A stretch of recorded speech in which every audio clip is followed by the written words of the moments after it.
Well, good evening everybody. Welcome back to VP4 TV. Good luck to Cobra. We're here for the start of, I don't know what week this is it week 12 or week 13? I've lost count of the VP4 Saturday Night 9-Ball League. It's just about to go in a couple of minutes. The good news for me is that all my team are in the lobby in plenty of time. So we're good to go. Let's hope we can get something out of the night. But the main event of the evening starts in an hour's time, and that's the first round match between Cobra and Bedhead. Cobra from the UK, Bedhead from Sweden. Good afternoon to Bill. It's going to be a difficult one to call, mainly because I haven't seen Bedhead practicing any Cowboy whatsoever. I've not seen him in a room. I've not seen him playing anybody. So we're all at a loss as to what's going to happen. Cobra's been getting his eye in.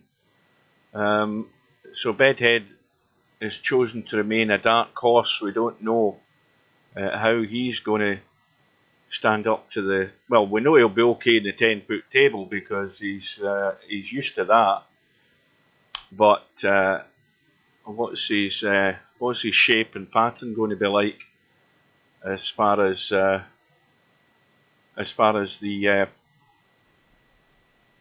what do you call it?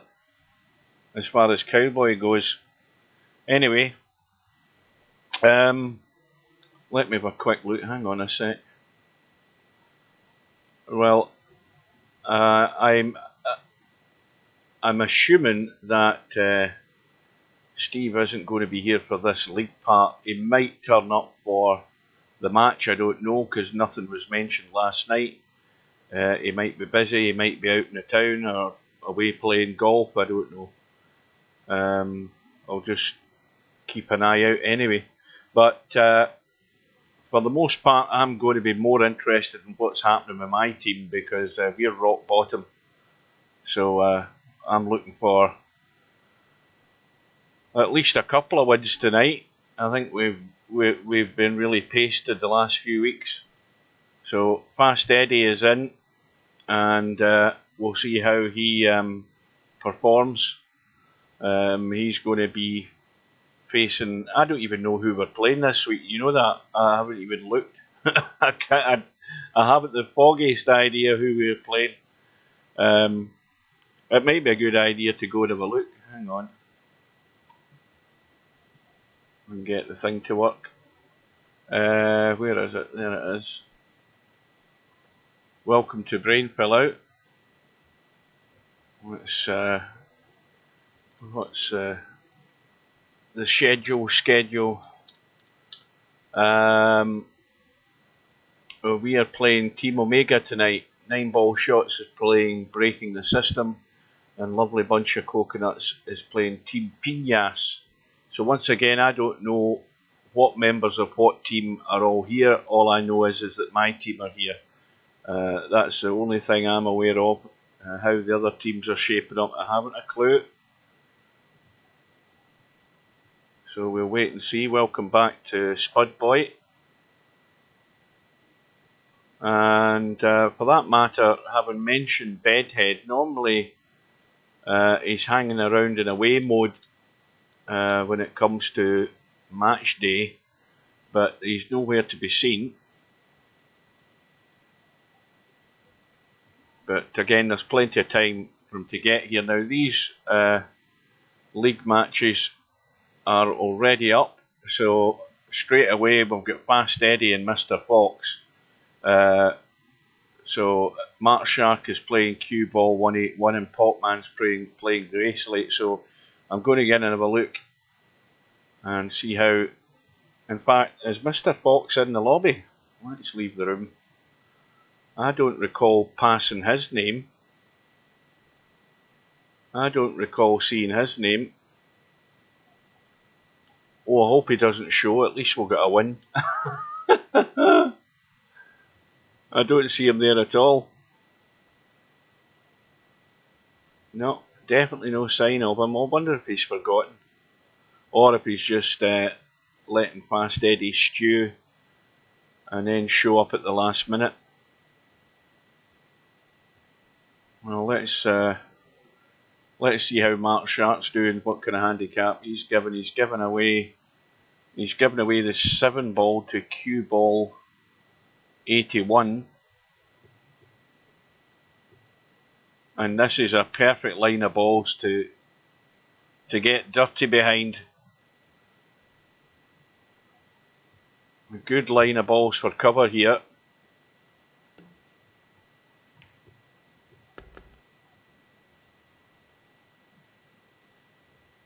Well, I think the angle, I don't know whether he's got, well, he has got an angle. Now, this angle is fine just to go to the rail. He doesn't want to be potting this 6 ball and running into the 7, so I think he really needs to get to the rail nice and gentle. That's what I'd be doing, just so I can roll the 6 in and play the 7 in the side. Well, he's drawing up the table. I don't think he needed to. I think the angle he had in the shot was fine. Now the problem is, he's stuck to the rail. He's running away from the 7. In fact, he's running into the 9 and 8. He could have done this a bit simpler than this way. I don't see why he didn't just run through the rail. The angle was fine from the rail, but anyway. I don't care how he does it, as long as he gets it done.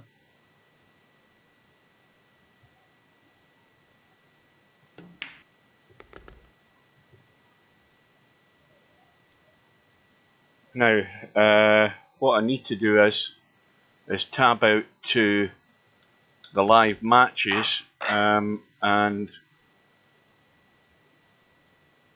see that Fast Eddie's still sitting in that room and there's nothing happening.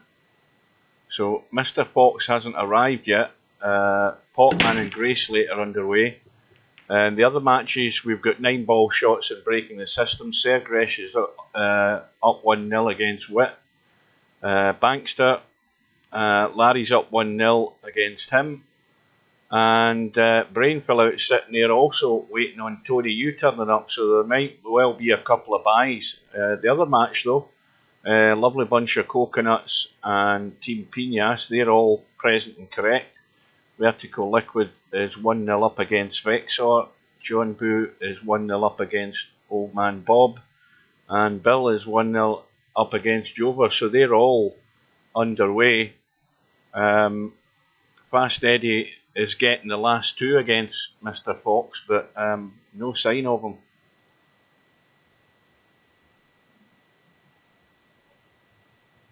Don't forget that I need an explanation of how that stats work in World Championship Cowboy. Well, if Steve arrives, he'll explain, because he's the one that put them there. Hang on a minute. Yeah, well, it looks as if he's got no intention of being here for the league. Whether he turns up for the match, I don't know. We'll have to wait and see. So remember that, as with all tournament matches, league matches are exactly the same as far as once the room goes up, you have got 10 minutes to get in that room. And that's the only 10 minutes you'll get. If you disconnect at any point during the match, you've got 5 minutes to get back into the room, or it will time out and you will forfeit. So at the moment, on my watch, Mr. Fox has got about 2.5 minutes to get into the room, and he's still not there. As is Tony U, he's not there either. So these look as if they're destined to be forfeits straight off the bat. And meanwhile, Mark Sharp at the table for VP4 TV, and the 7 ball goes fine, so he only has to watch that he doesn't scratch the side pocket here and do something daft. This just got the nice angle to come up the table, so he doesn't need to go to the right hand side. The cue ball's going to crack, but he doesn't want to have the pace that he's running to that side pocket, and that will do.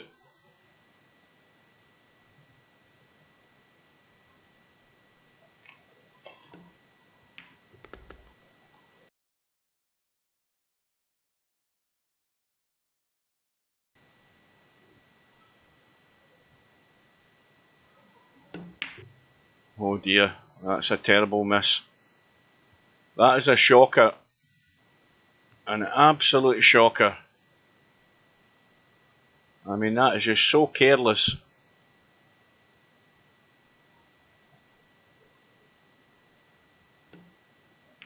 And what looked as if it could have been a comfortable little start here for Mark Shark. He's thrown it down the pan straight off the bat.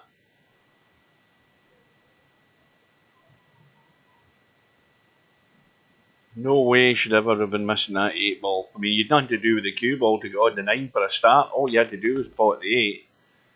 And it's a gift to cue ball 81, who is getting the 7 ball. Another tab into the look. Well, Mr. Fox has shown up at last.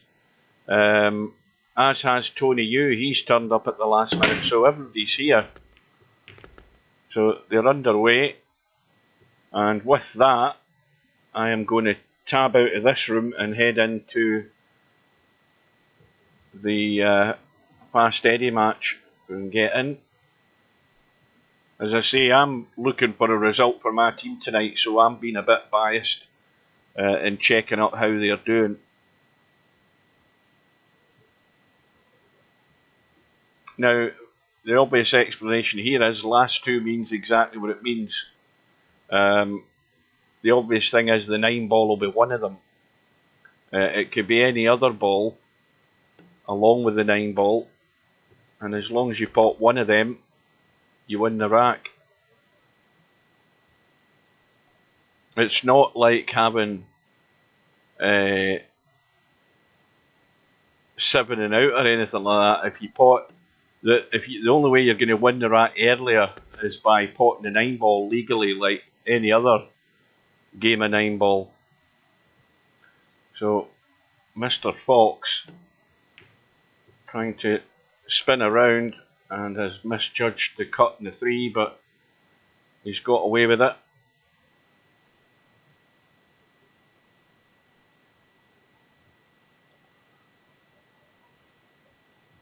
Now, if I was Eddie, I'd be kicking it off the short rail at the bottom here. I don't know whether he can get it thin and run away, but he's going to bring the 3 ball into play doing that. I think I'd be trying to use the 6 ball as cover and kick the 3 ball up towards the 6. Just gentle. And maybe get lucky and end up behind the 4 ball. To me, that's maybe the safer bet. I don't know what he's trying to work out here, because he's merely bringing this 3 ball into play.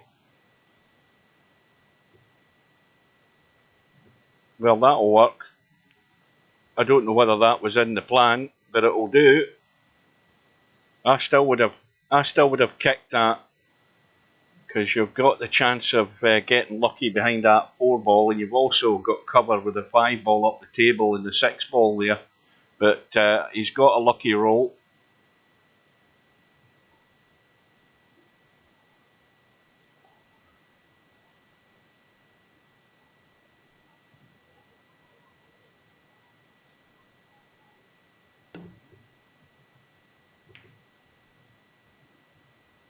And that kick has missed the 3 ball, but what it's done is it's created a bit of a mess on this left side. I think the 4 ball goes. Let's have a quick look.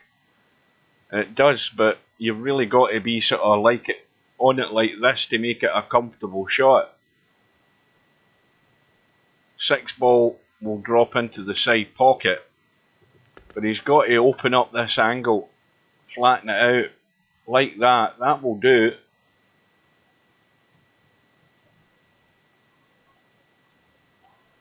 So he just needs to get up to and including the 8 ball. Well, this has gone a bit straight, I think. He can go forward and still come back into the table. He's going for the draw though. Must leave the angle on the 7 ball. He's got to use that bump in the rail just to come out.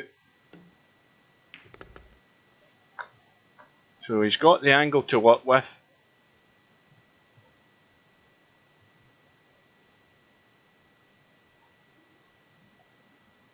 It looks as if he's drawn across to the right here. And this could end up above the 8 ball. Well, he's now going to be hitting the 9 ball and hoping he gets lucky. He can't avoid hitting the 9, I don't think. And that's why he's taking his eye off the ball. And, well, there's a billiard on. I think the billiard looks easier than the combo to me. I'd much prefer going for the billiard off the 8 ball, and I think Mr. Fox has got the same idea. It looks a fair bet, the billiard off the 8. He looks as if he's going too thick in the 8 ball to me. Maybe he's got something else worked out. Oh, he's banking it. That was the idea. And he's flipped to 9, because I don't believe he played that. Well, Eddie had his chance, but didn't get around the table off that 7 ball far enough to make it comfortable. Direct points, Spud Boy, is potting balls, basically. That's what direct points are. You know, you pot a 1 ball, it went directly in the pocket. It's not a carom. That's direct points.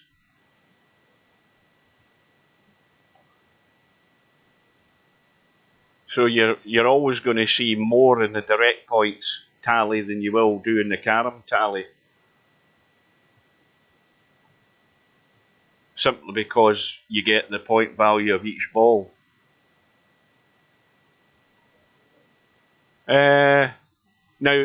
Now that's a good question, because I haven't a clue whether that is the case. We need to ask Steve that. Whether if you pot a ball but you actually carom another ball, whether that counts as the shot. You know, whether it counts as a shot tally. That I don't know. Steve needs to be asked that question, and he probably doesn't know either. He probably won't know. I'm going to hedge my bets and say he won't know. He won't be sure. Let me just have a quick tab just in case. No. So I won't look again until nearer the top of the hour, because I'm assuming that if he's intended to be here, he'll turn up round about that time. Meanwhile, a quick tab to the latest scores. Popman is 3-1 down to Graysley. It's a scratch match. Fast Eddie, of course, is 1-0 down. Mark Shark is 2 racks all with cue ball. The 9 ball shots break the system match. Sergresh is now 4-0 up against Witt in a scratch match. Larry's 4-2 up against Bankster. Bankster getting 8 ball. Tony, you getting 8 ball, is 2-0 up against Brainful Out. Excuse me. Lovely bunch of coconuts. Vertical Liquid is 3-1 up against Vexor. John Boo is 4-1 up against Old Man Bob. And Bill is 4-0 up. So, lovely bunch of coconuts are looking good for a whitewash. Possibly in the first set of matches. Meanwhile, it's 1 rack all with Fast Eddie and Mr. Fox.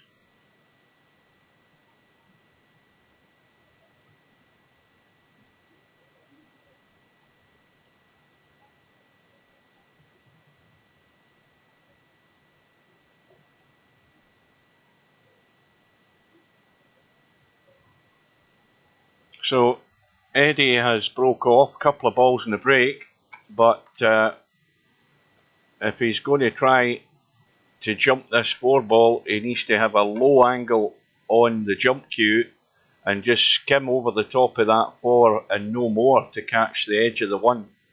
It's a long distance jump this. I think this would be this might be pushing the boat out too far to try and jump this distance. Is he still there? I don't see any movement whatsoever in the queue. He might have gone. Yeah. He might have disconnected, and it's just taking a second or two for the server to respond. Good evening to Jose.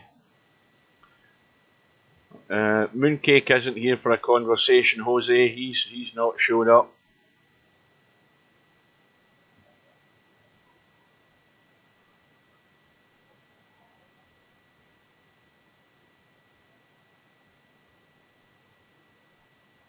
Well, definitely no signs of life here. Right, well, rather than sitting watching that, Witt has got a rack on the board. Larry's now 5-2 up. Tony Hughes still 2-0 up against Brainfield out. Vertical Liquid 3-1 up. John Boo's 5-1 up. Bill's 5-0 up. Oh, this is going to be a hefty loss for Team Piñas in the first set of matches tonight. Back to my team. Popman is 3-2 down to Grayslate. And Mark Sharp still 2 racks all. And Fast Eddie has gone AWOL. We don't know what's happened to him. Well, his queue is just still there, so goodness knows what's happened.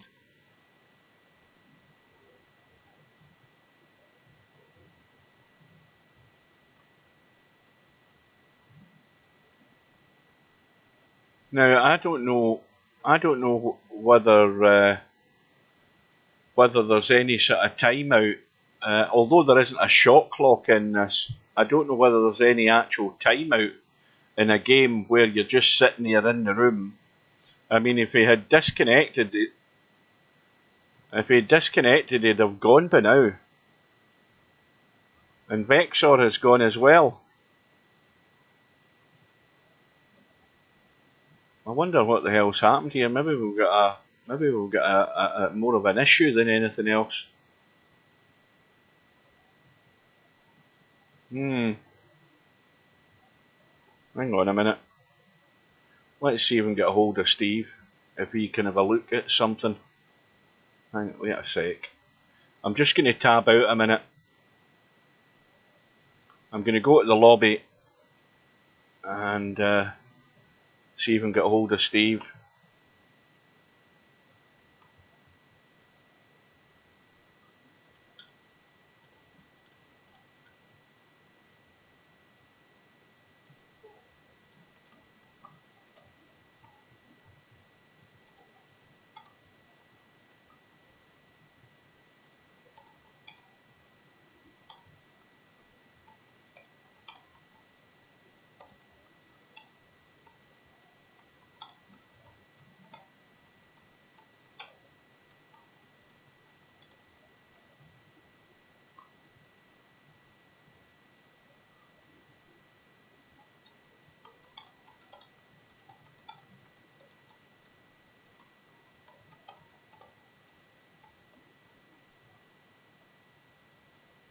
Right, I've just told Steve that we've got a slight issue. Get him to check the server and see if there's anything showing up.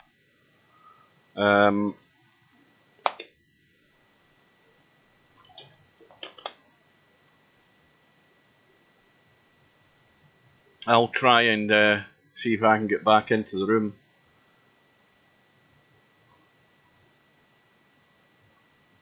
Well, Eddie must be back. Because they're actually playing there. Just a little sec.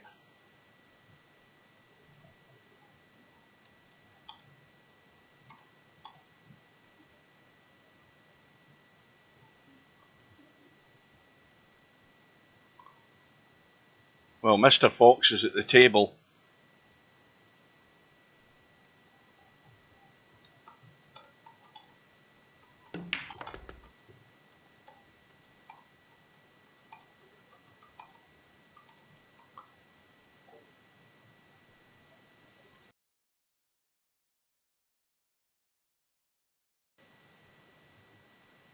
I'll be back with you in a minute, guys. Still talking to Steve.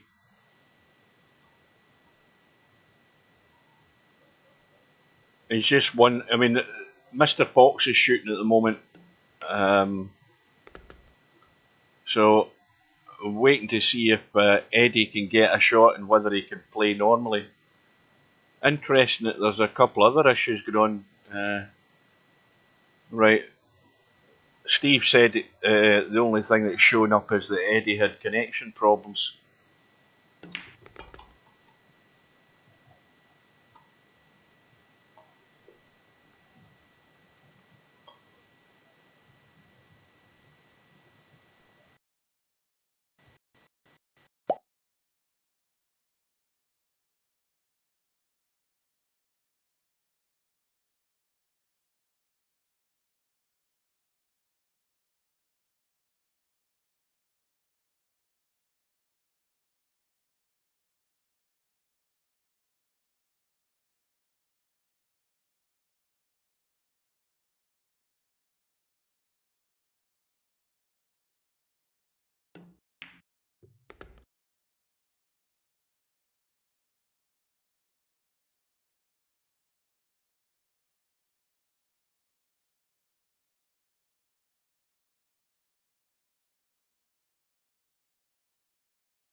I said he was dis.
Oh, have I muted myself again? Some might say that's never a bad thing.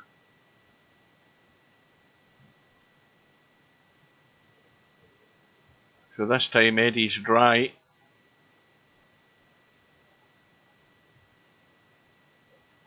These balls are, it's like a circle of wagons around the one ball.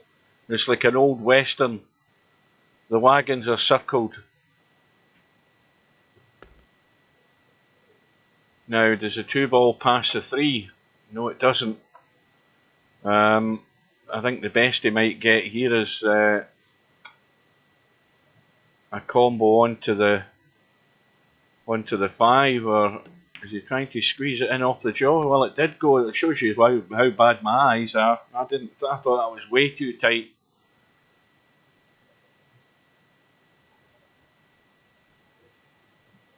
Well, he's just got to watch he doesn't overhit this and then end up behind the 8-ball, and he's fine. He's got the pace right there. Might want to check this a wee bit with right English just to avoid the 7 and 8 and come into the middle of the table, which he's done.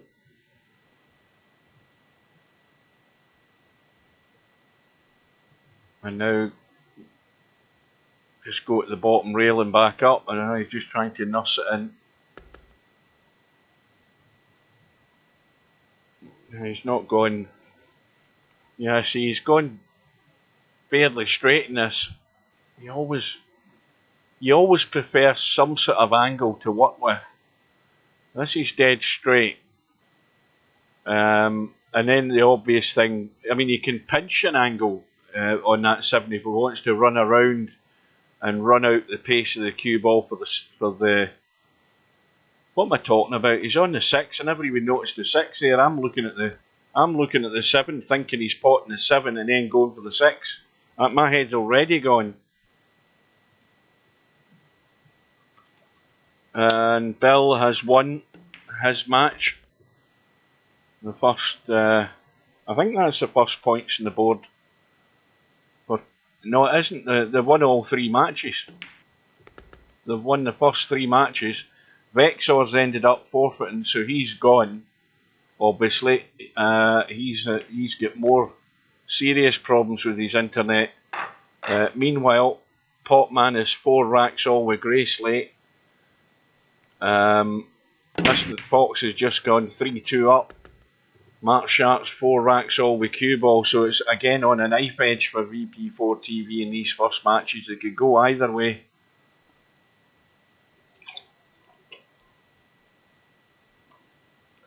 Larry has won his match, 7 racks to 4.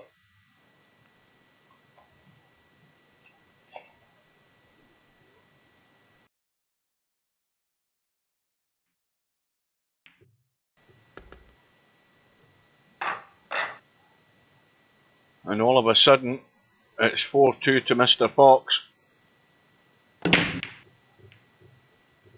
5-ball goes in, 4-ball goes in the side, thin cut in the 1, 2-ball in the open. And the only issue is that 3-ball, which is fairly tight in the rail. And it all hinges on the angle he has in the 2 as to how easy it is to get good on this 3-ball.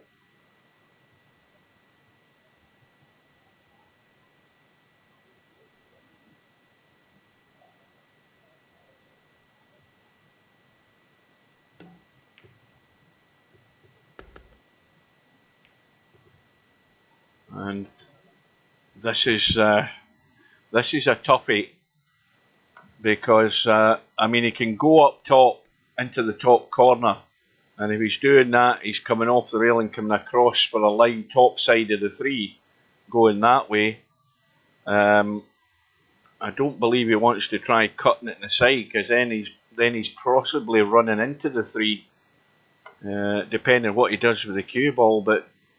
I don't know whether it's worth risking trying to do much with the cue ball other than I think he's trying to cut it and draw back and play it up the rail. That's what he's looking to do. That's a good shot, but it's a toughish 3-ball considering where the 6 is.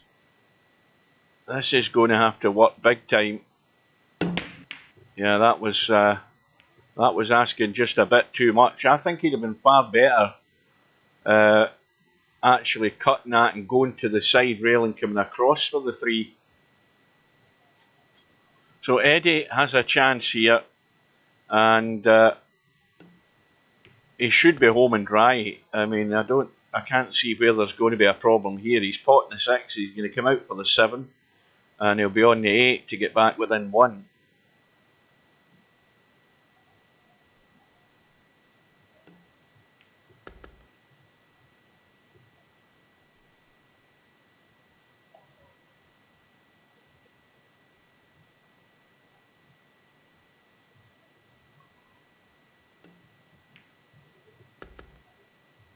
And we'll give this to Eddie.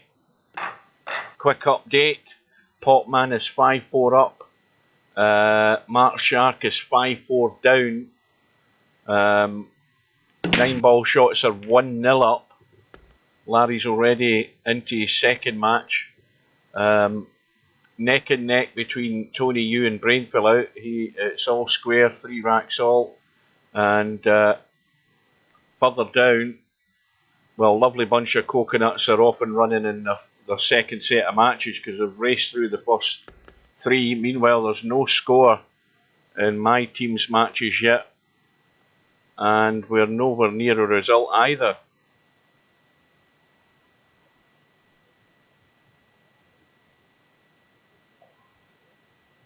So Eddie hooked behind the 5. Should be able to jump the 5 and hit the 3. Whether he'll pot it or not, I don't know, but if he does, it'll be a good chance to get back all square.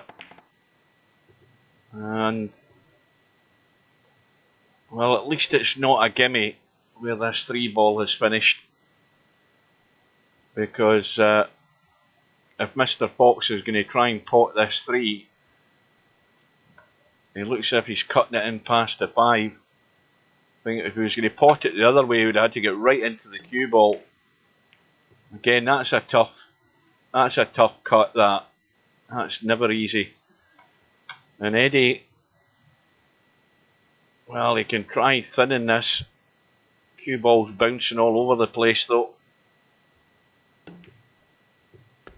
and he's actually controlled that pretty well.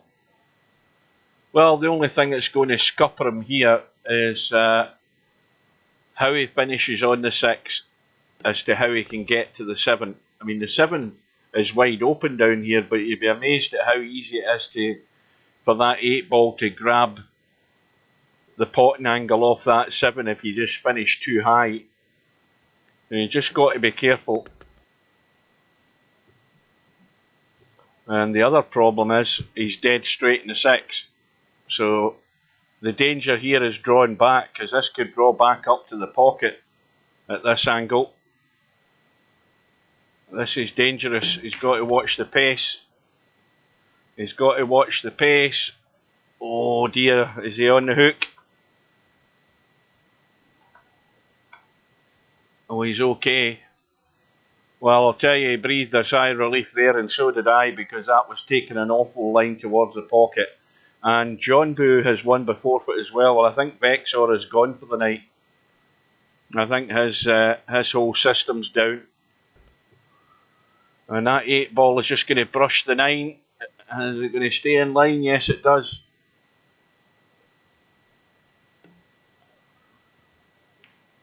And so Eddie is back all square. Welcome to semi-pro. Your team's off like a train tonight. And Eddie breaks. I'm sure he got a ball, didn't he? I heard something go. 7 ball has gone. And well, he can play a lock up here. He's got to get a ball to a rail though. That's the problem. So he can't. He's trying to maybe billiard the 9, but this is really, really thin. He's looking at it, but if he plays the lock up behind the 9, he can't play this gentle. And you have to play it gentle. If he has to get a ball to a rail, what's he trying now? Trying to billiard it off the 8. That's a good shot. Has he got another shot to follow? Yes, he does. That was well done.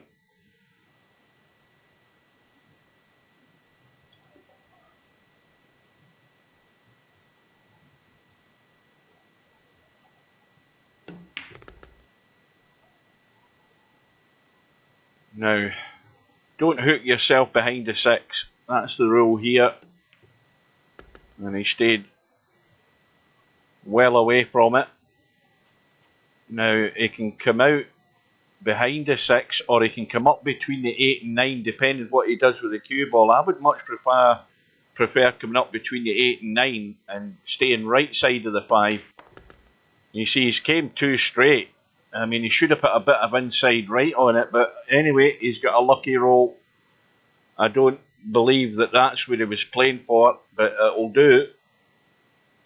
So we'll give him that one. He's only got to pot the 8. Quick look at the scores again. We've got Potman on the hill. Looking good for a win there at the moment. We've got Fast Eddie, of course, all square and about to take the lead. And we've also got Mark Shark on the brink as well. I'm saying nothing.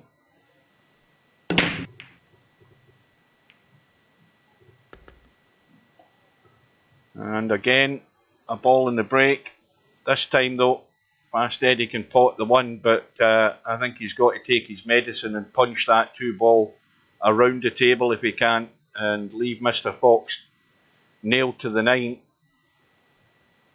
I think that's the best thing he can plan ahead for here. It would be the sensible thing to do. The only thing that he can be assured of is, well, he can't do it now because he's now hooked himself. I think he had the right idea trying to get there to try and play the combo, but well, now he's simply got to hit this 2, whether he kicks it or whatever, because he can't leave the 2 and 9 sat there. It's dead set for a combo. Now Steve's arrived in the room. I wonder whether he's arrived in Discord. I'll have a quick look in a sec.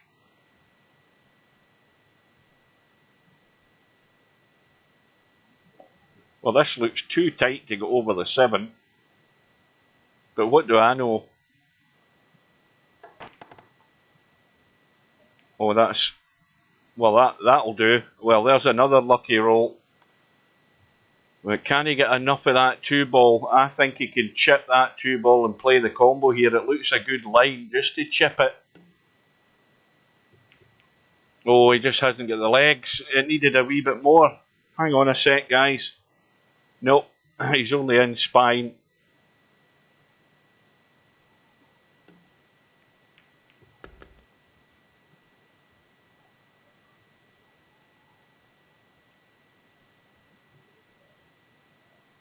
Right. Well, Eddie's got cue ball right into the table. Now, again, with this shot, he's got to get the pace so he's not rolling right down to the 8 and finishing up there. He's got loads of room. I think the 5 ball is fine. It's not nailed to the rail.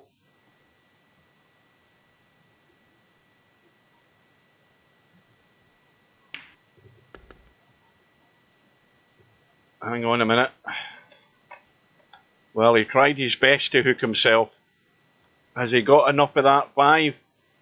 I think he's going to have to tweak this a bit. I think he's going to have to tweak it. Yeah. 6 balls over the pocket, so the cue ball's not going to go anywhere with the English. The English is going to just kill the cue ball.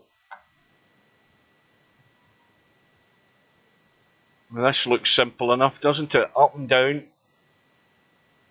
Possibly the right side of the red, the 8 ball. Well, there's the first win for VP4 TV. A good start for Potman. A 7-5 victory, and at least we've got a point on the board. This is running at a reasonable pace, and this will take Fast Eddie to the hill. Quick look, we'll give him this. Quick look to see that Mark Shark and Cue Ball 181 are on the hill. Final rack decider. And Cue Ball needs a 7 ball. And the 7 ball's right in the middle of the table. But he's not played a shot there. He's left it tough. But the 3 ball is a good cut though. And I think he can get enough of it.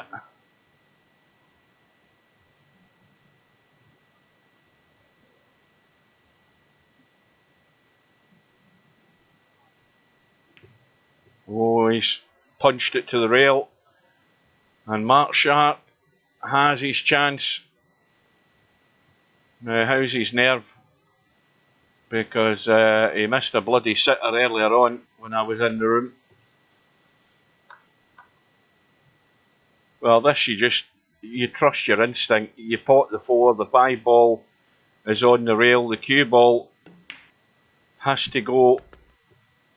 He hasn't hit that hard enough. You know, he needed to get that right over to the 5 ball to make this a bit more comfortable. The cue ball's running over towards the 9 and 8 here. Well, now the shot choice is the bank or the pot. And either way, they're not easy. And he's run loose with the cue ball, gone all out for it. And again, just got to watch the track of the cue ball off this 8. I think he's fine though. As long as he doesn't run it up into the top right hand corner at some silly pace. And that'll do. So, unless Mark Sharp does something absolutely, totally ridiculous and unexplainable, it's going to be another win here for VP4 TV. And that's just the start we needed. So, we've got 2 points on the board. Whatever happens the rest of the night, we'll get as many points as we've had in the last couple of weeks, I think. Meanwhile, Fast Eddie at the table. And he's going to have to cut the one across the 3 to make the combo. Yeah, there's a gap. So he's going to have to cut it that side. And now he has to get lucky with where the 1 ball's finishing. And this ain't lucky enough, I don't think. At least he can see the edge. And he might get enough of this onto that 5.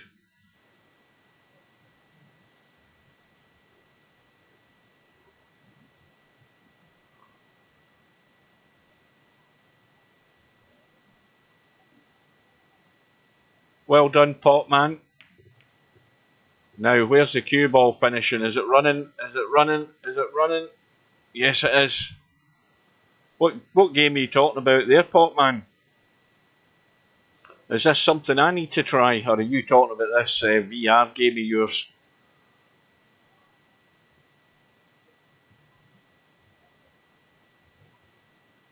Oh, VR. No. I stay well out of that. Well, Mr. Fox can certainly jump over the 2 and catch the 1. It looks as if he's catching it right side.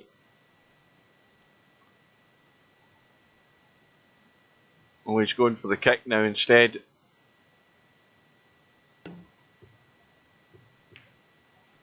Now that looks pretty good. Well, he's left it on. It was a good enough kick to get the hit, just didn't get the roll of the ball again.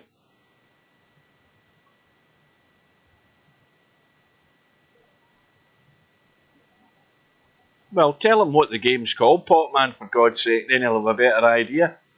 Well, Bill has run out 7-0 winner against Old Man Bob. So Bill's in a hurry again. Where's this finishing?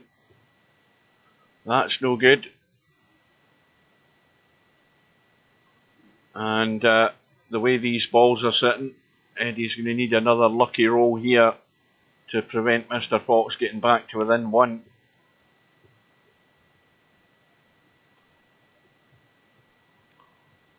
So this bottom match, lovely bunch of coconuts are already 5-0 up.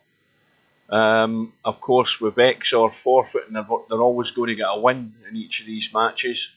Mr. Bill's waiting on Vexor, so that's a guaranteed win for Bill for 6-0. So it could end up in a whitewash for Team Pinas, well, for Team Lovely Bunch of Coconuts against Team Pinas. Not looking good.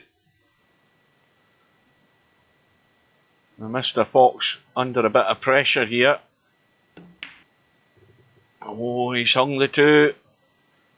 Trying to stun and hold for the 4. So Eddie has his chance to get this 3 points in the bag in the first set of matches.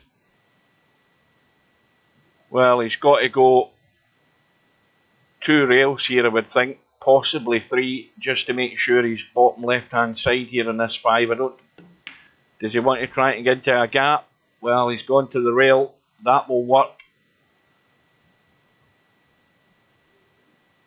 And of course, don't hook yourself behind the 9 is the rule here.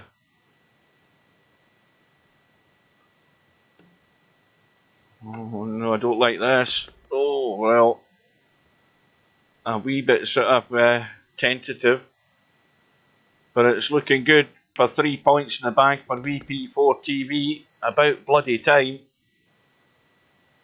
Just a roll in the 8 ball will do the job.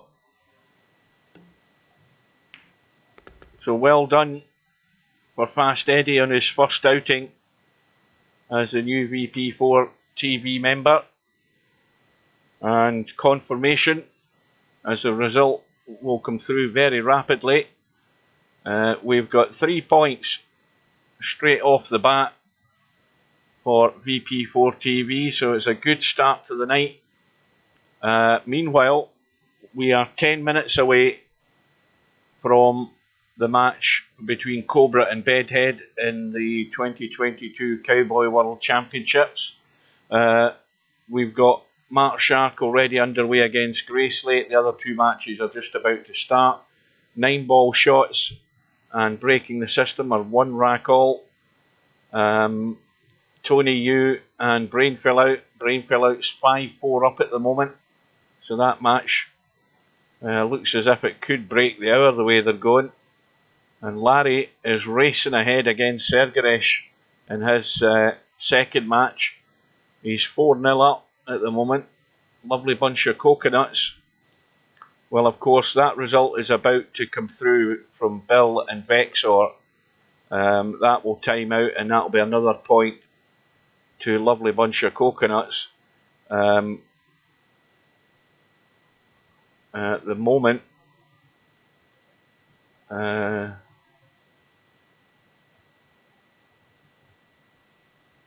Vertical Liquid is what, 4-1 up against Jova. Right, so Fast Eddie is now playing cue ball 181, and he'll be giving him a healthy handicap, I would think. Mark Shark and Grayslate, that match will time out. The result will appear any second, I would think. Popman's now playing Mr. Fox. Sergresh with Larry, Tony Yu, Brainful Out, Vertical Liquid and Jova. I'll have a quick tab out.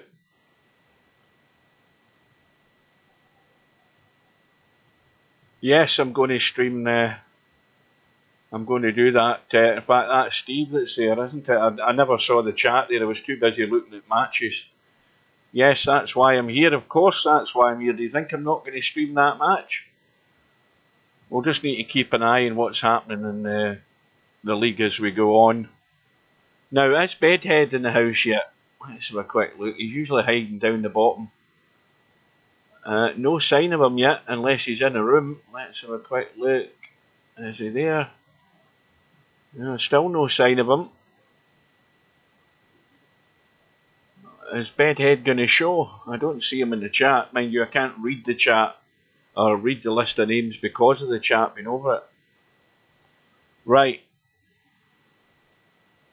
So, all the matches are underway for VP4 TV in round 2 tonight. The round 2 match between Larry and Sergresh. Larry's now 5-0 up. Brainful Out and Tony Yu are 5 racks all. And in the bottom set of matches for a lovely bunch of coconuts in round 2, Vertical Liquid is now 5-1 up. So that looks like another point in the bag for a lovely bunch of coconuts unless Jova gets a big comeback. The only problem is he's given 7 and out to Vertical Liquid. So Vertical Liquid is strong favourite to get those points in the bag. I'm surprised that match hasn't timed out yet. It's an awful long 5 minutes, this match between Bill and Vexor. Right, 2 seconds. Good evening to Steve.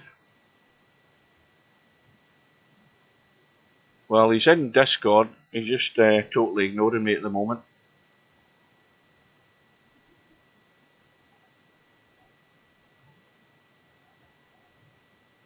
So 6 minutes away.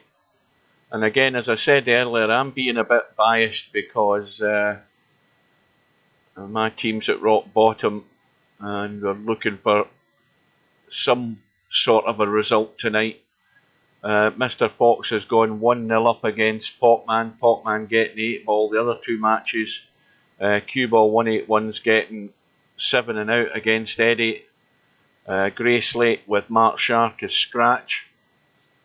Now that match with Larry, Larry's on the brink. He's 6-0 up.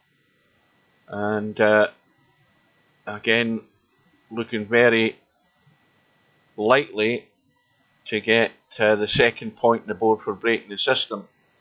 This match at the bottom,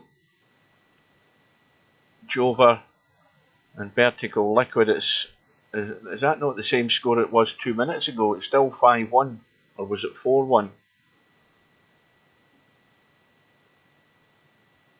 Well, I'm going to go in and have a look at Fast Eddie and see how he's doing here. He's at the table, giving 7 and out to Cue Ball 181. Checking the cue ball, bring it back down in line. Yeah, it has been away over 5 minutes, Bill. I mean, that's what I'm saying. It seems to be taking an eternity for that room to time out. If Steve was here, he could have a look at it, but he's totally ignoring us in Discord. But he's definitely in Discord, I can assure you. And Bill, Fast Eddie, off and running. It's 10 minutes at the start, definitely, and it's 5 minutes in a disconnect during the match. But it's an awful long 5 minutes. I mean, that's 10 minutes at least, not 5 minutes, the way it's gone. Larry, surprise, surprise, has whitewashed Sergeresh. And Eddie has come up dry. We are 4 minutes away from the match between Cobra and Bedhead.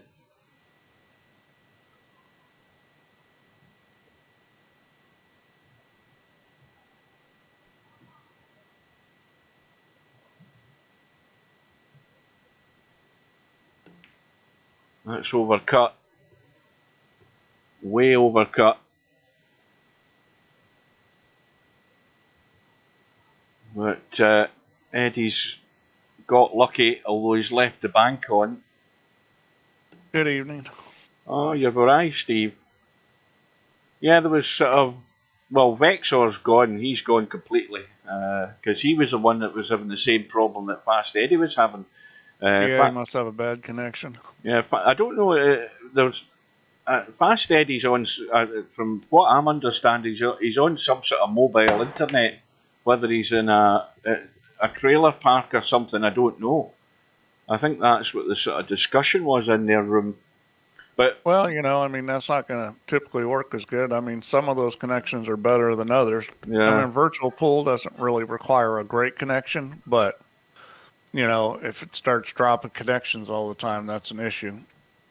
It can have some latency, and it doesn't have to be that fast, but dropping connections is a problem.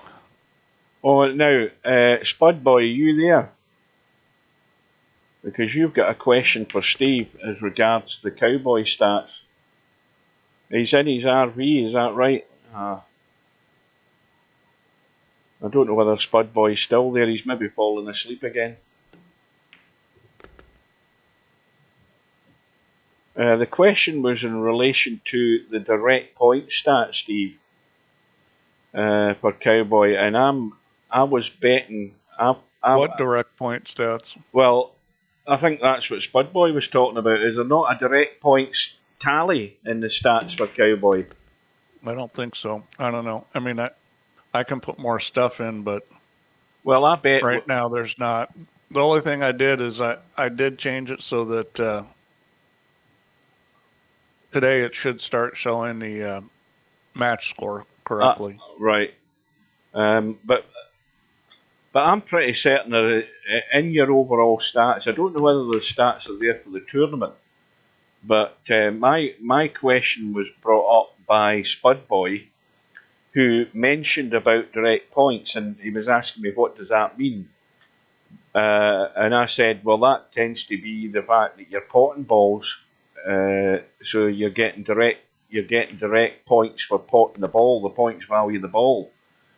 But the follow-up question to that is, what direct points? Oh, the direct points is those are ones where you're just shooting the ball. Yes. Now the additional question to that, though, Steve, is, let's say I shoot the 5 ball, so that effectively is a direct point stat. I've got 5 points for shooting that 5 ball. My question and follow-up question is, if I pot the 5 ball and I hit another ball, does that still count as direct points, or is the stat system totally ignoring the fact that you've actually scored 6 points? Do you know what I mean? The answer is neither. Neither. I said to Spudboy you wouldn't know. you had 2 options, and I think they're both wrong. I think what it's going to do is if you shoot the 5 ball in and you get a carom, obviously you're going to get 6 points. You already know that, but I think 5 points be attributed to direct and 1 point to carom. Ah, right, got you now. Right, so it tallies up the both of them as separate things, yeah. I believe so. I mean, that's how it should work. Right. So Bedhead has arrived in the building, according to Bill. Cobra's already in the room, ready to go. And we're just waiting on Bedhead arriving for the lag. Well, as I said earlier before you arrived, Steve, I mean, Cobra's settling in pretty good at this, Cowboy, with his good touch and stuff like that. Bedhead, I have no clue. The only thing that both probably play pretty well. Well, the thing that he's got in his favour is he's familiar with the 10-foot table, but how familiar he is with Cowboy, we'll find out. Yep. I did notice that so far VP4 TV is doing what they need to do, because for them to get in the playoffs, not only do they have to win, they need some help from Omega. But since they're playing Omega, I mean, this is a must-win match here. Yeah, well, let's not mention it anymore, Steve. But with a good start, I don't want you to jinx them. I'm just stating the obvious. We've got a good start. It's all downhill from here now.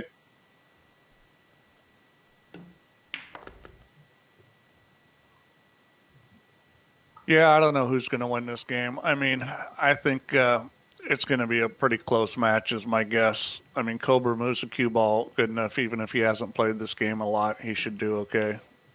Now, what you saying, Spudboy, that would be just 1 direct point or 2 direct points because of the 2-in-1 shot. No, like I said, Spudboy, if I potted a 5 ball and hit another ball, that would be 6 points. But as Steve said, the way the stats are set up, it should attribute you the 5 points as your direct point stat, and the fact that you made the carom stands alone as a carom to your carom stats. So that simplifies the explanation, and it answers our query. That's overcut slightly, but it's gone in. Well, Bill's calling Cobra 3-1 and Hairbig Cobra 3-2, so I'm going to have to go with those guys, since they've probably played Cowboy with both of them, and speaking from experience. I don't think any of them's played Cowboy with Bedhead. As I said, I've never seen Bedhead in a Cowboy room, not once, practicing or anything like that. So they've got a better insight than any of us have. Well, I've been keeping an eye on Cobra, and he's He's doing most things sensible from what I've seen. Well, Hairpig is guessing, but he's probably educated guessing, based that on the fact that Cobra plays rotation games better.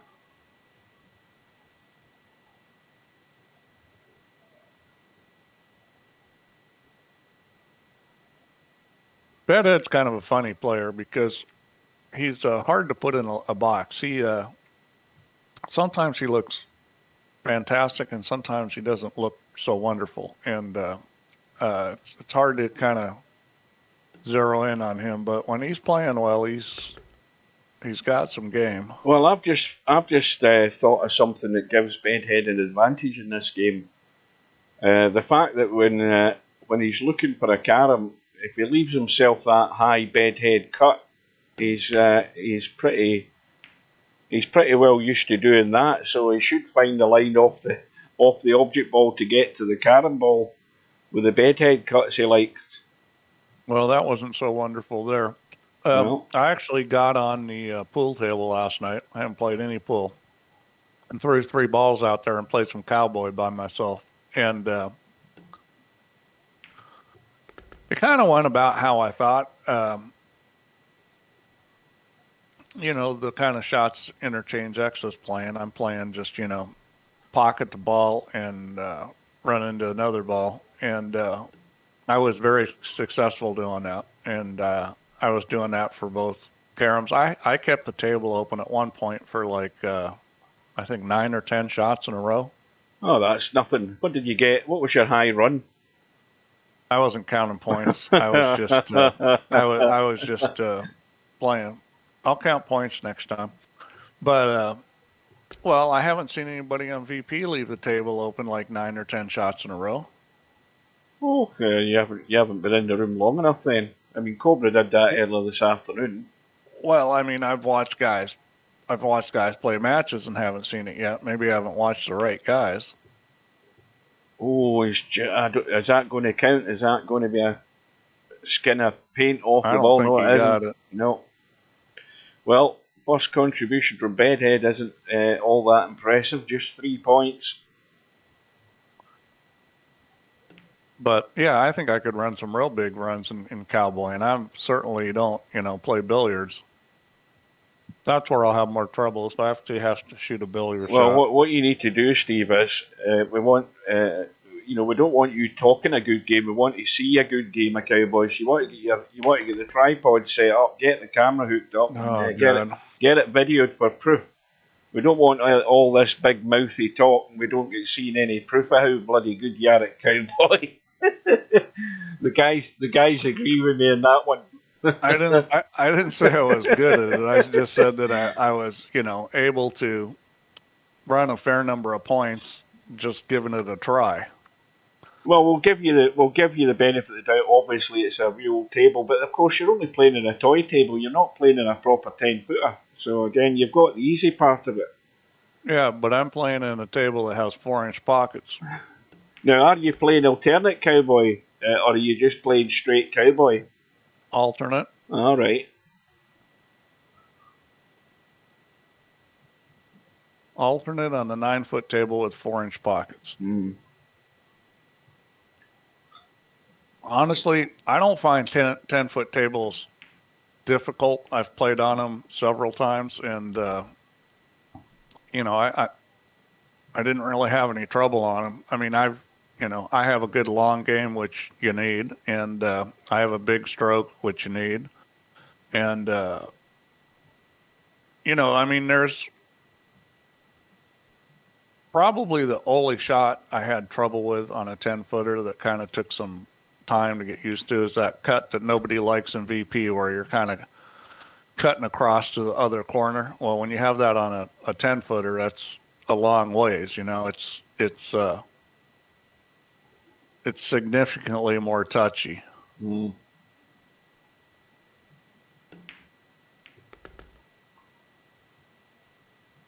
Welcome to Sylvia.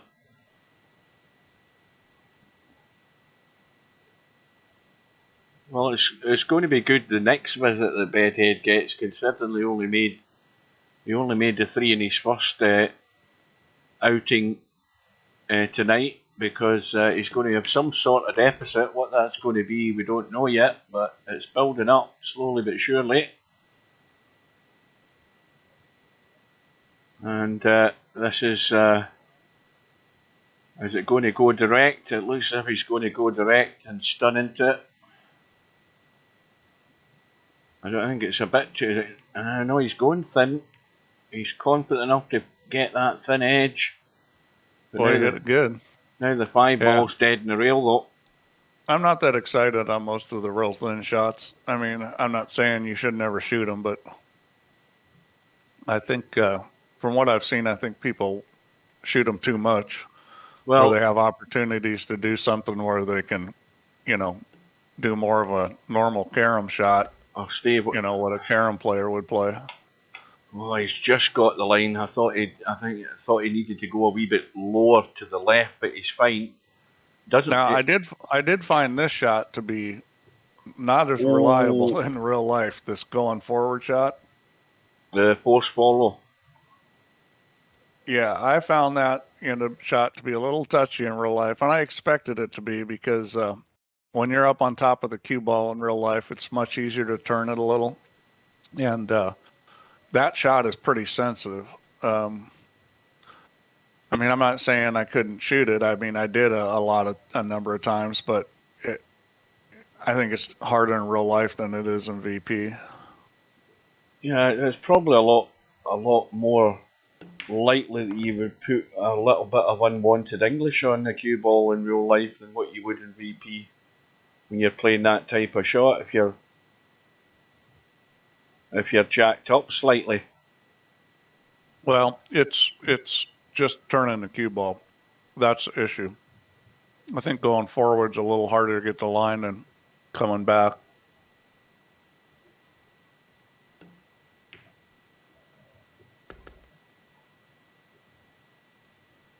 Well, Bedhead's in. Let's see if Bedhead can get something rolling here, because so far this has not been a brilliantly played match, but it's early. Now, quick look at the matches on the leagues. Top to bottom, we've got Popman and Mr. Fox all square, 3 racks all. We've got Mark Shark all square, 3 racks all with Gracelate. And we've got Fast Eddie all square with cue ball. So again, it's a knife edge, those 3 matches. Meanwhile, Breaking the System are 3-1 up in their overall match. Further down, Lovely Bunch of Coconuts are racing away, 6-0 up against Team Pinas.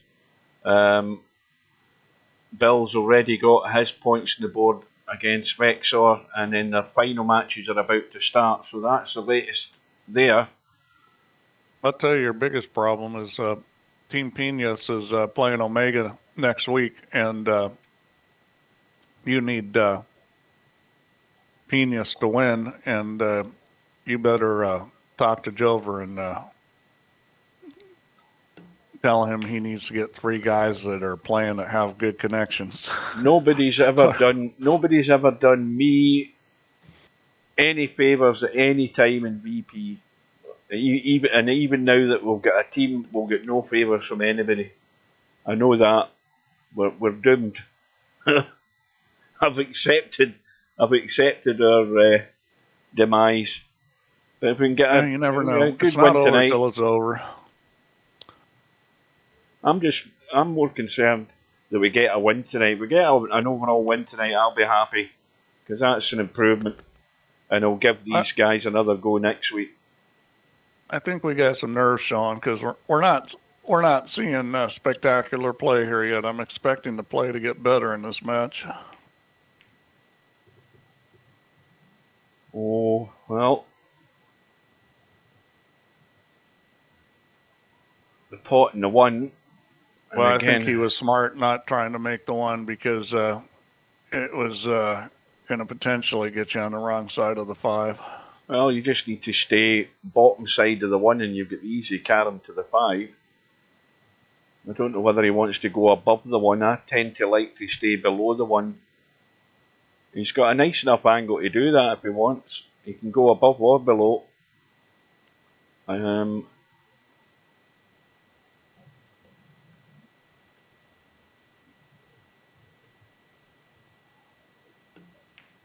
He's going above, needs to go high enough. That's going to have to be a little on the thin side. Yeah, should be fine. He's okay, though. He got high enough with it. Shouldn't be a problem. Now, ideally, he just wants to brush onto this 5 so he can still pot it and get rid of it. Get it on its spot. I don't know whether that's going to work. Not unless he likes the bank shots. Same I've seen a Cobra. Even though he's worked on his banks, I don't think he's going to shoot the bank. Well, same with this shot. This one ball, he's pretty straight, but he can go follow through and stay high so he can play a similar shot and nudge the 5 in this time, probably. Yep. I agree. I'll be surprised he doesn't shoot the 1 and then the 5.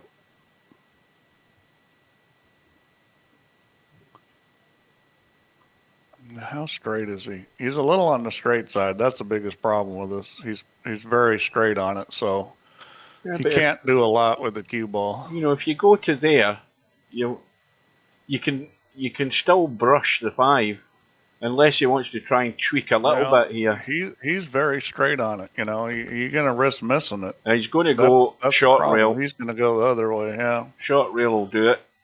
I mean, even there, he couldn't get over much more than that, and that was he could just play the 3 ball. I mean, it's a pretty big ball coming 2 rails or 3 rails to that 5. I think I'd probably shoot the 3 ball myself. Yeah, he's spinning this into the rail so he can hit the top side of the 5. That's perfect. Well, now he's good. And he did it, so he's good. Spudboy says he tried Cowboy in the 8.5 foot table last night or last Saturday. Found it to be tons easier. Well, that's what you're more familiar with if you're still actively playing in real life. You know, the perspective's totally different on a real table than it is in 3D. What's an 8.5 foot table? Well, I think that's what he's typed. I'm just assuming that these are a fairly popular size table. I've never heard of it.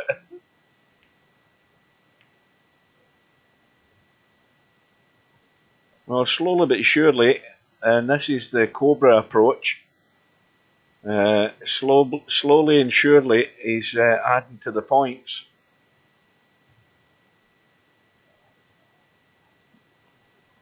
Well, slowly and surely is not going to work in this game against somebody playing well. And you know, I think these guys are both going to start playing better as this match goes on.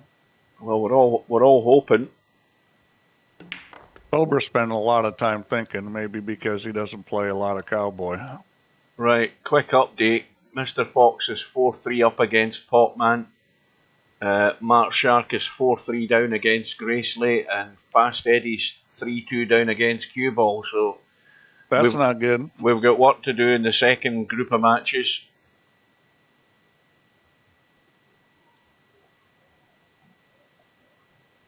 Cobra moves on to 22. The total is 52. Healthy little lead. And it's going to ask the question of Bedhead. Is you know, he's had 2 visits and he's only got 3 in the first one, and what was that, 11 in the second one. So that's not going to get you anywhere. Yeah, I mean, eventually somebody's going to get rolling, and it looks like it's Cobra. Thing about Cobra is you've just jinxed him there, Steve. Oh boy, that is. I love that. No, that's kind of sad there. Wow. Well, okay, I guess I did jinx him. Well, I don't know. I haven't said to the guys, but today I hunted out my old, and I'm talking really old, Microsoft notebook. Let's see what he does there. Yep, that looks too low. Maybe not. He's going to play another 1 ball. I've got no excuse for tomorrow. That wasn't low enough. I've got my old Cowboy mouse, my really old one that I used to use for years, and I've dug it out. The cable's a bit frayed. I'm hoping it's reliable enough. So I've got no excuse. I've got the right mouse tomorrow. Let's just hope I get a bit of luck. What about your Cowboy trackball? Oh, no.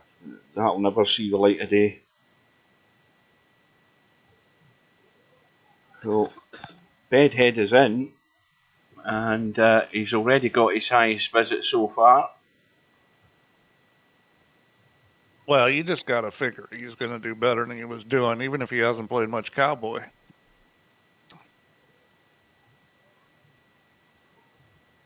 He's quite low in the cue ball here. Yeah, he's fine.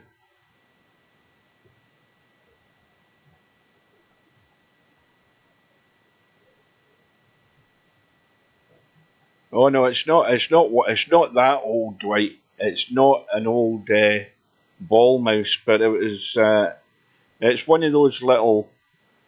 I bought two of them. I bought one originally, which was had a red tinge to it, and I bought a second one as a backup. And this is the backup one, and both of them are showing wear and tear. This is a shot I don't particularly like. Yeah, these are tricky. Well, it's just so easy, you know. If you're going to go thin, it's a lot easier when you're close to the object ball. When you get some distance and you're going thin, that's a tough shot. Well, this is fine now because the one spots he's just going up table, top side of the 5. Yamaguchi Turo playing in this because he's going a below. billiard player, and I bet he would look a lot different at the table playing than most of these other guys.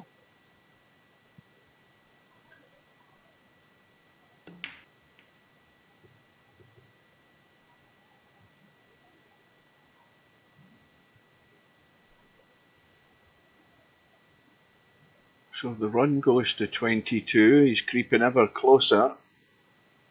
I know what I'd be doing. I'd be thin cutting the 5 because the cue balls, and I'd check the cue ball so I'd keep a line, and I'd get that 5 on its spot because I think the 5 will spot.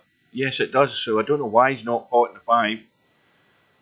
That 5 would be already in the hole if I was at the table because I've got a guaranteed combo pretty much. And now he's going to have to get the force follow going here. So this is a test of his eye line. Yeah, the shot I don't like. But I will say it certainly is easier on VP.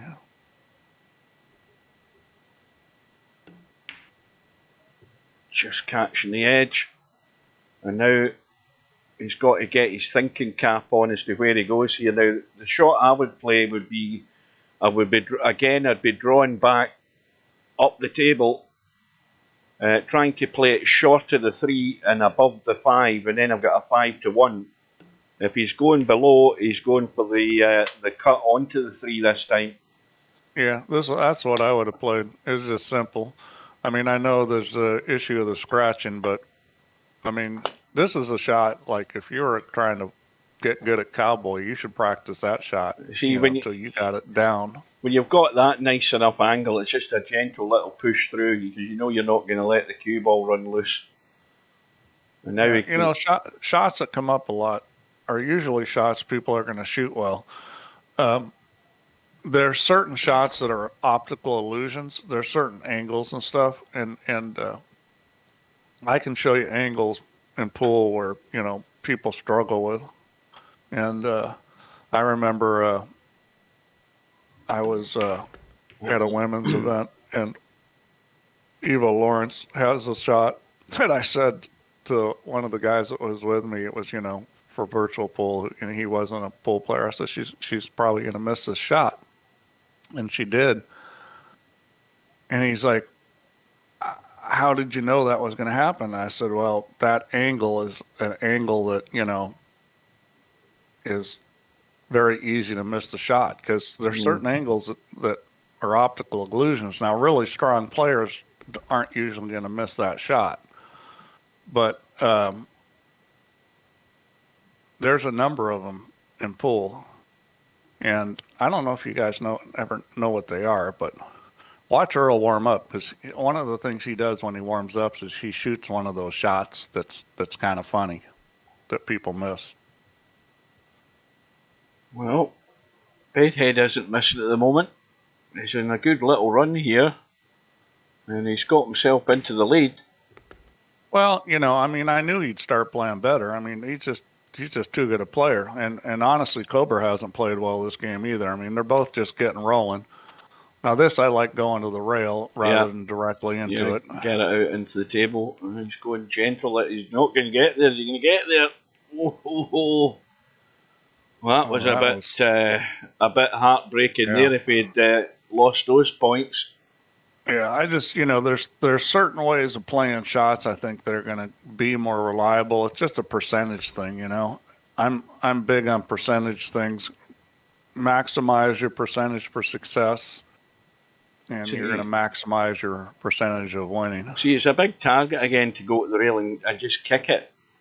Yeah, well, get it out of there. I'd always go to the rail on the shot. And if you hit it too thin, you still hit the ball.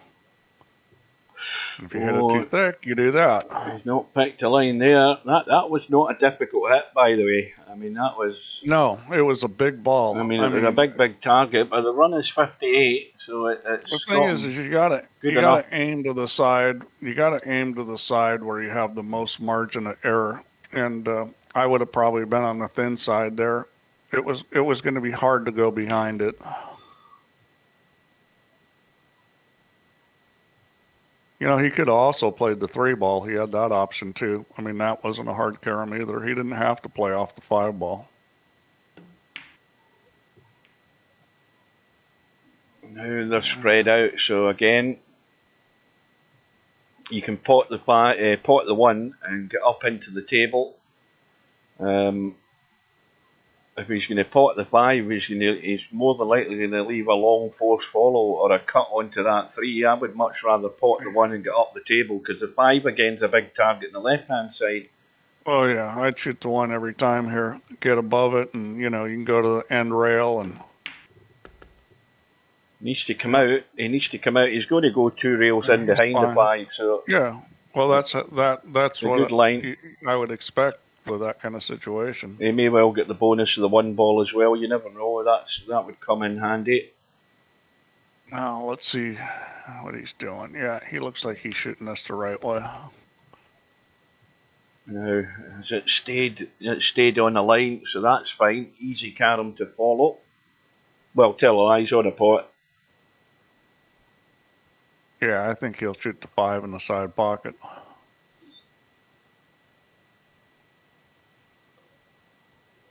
And he just needs to roll forward above the 5-ball. He's gone a bit short. No, I think he's fine. It's not optimal. It's not optimal, but you've got to be careful with the pace of this. Well, no, this is where you shoot the 5-ball in the side pocket. There's no doubt in my mind I'd be shooting the 5-ball in the side pocket. Yeah, you see, he's missed the carom. Gotta hit the 1-ball. Yeah, get into the cue ball a wee bit too much there. So that's only 13 or 14. For me personally, in real life, I would almost never miss that. In VP, maybe I would. I think, you know, it may be a little touchier in VP trying to get the line on that shot. Well, that objective there for Cobra was to get rid of the deficit, and he's failed. So now Bedhead's favourite to get to 90 and get into the caroms.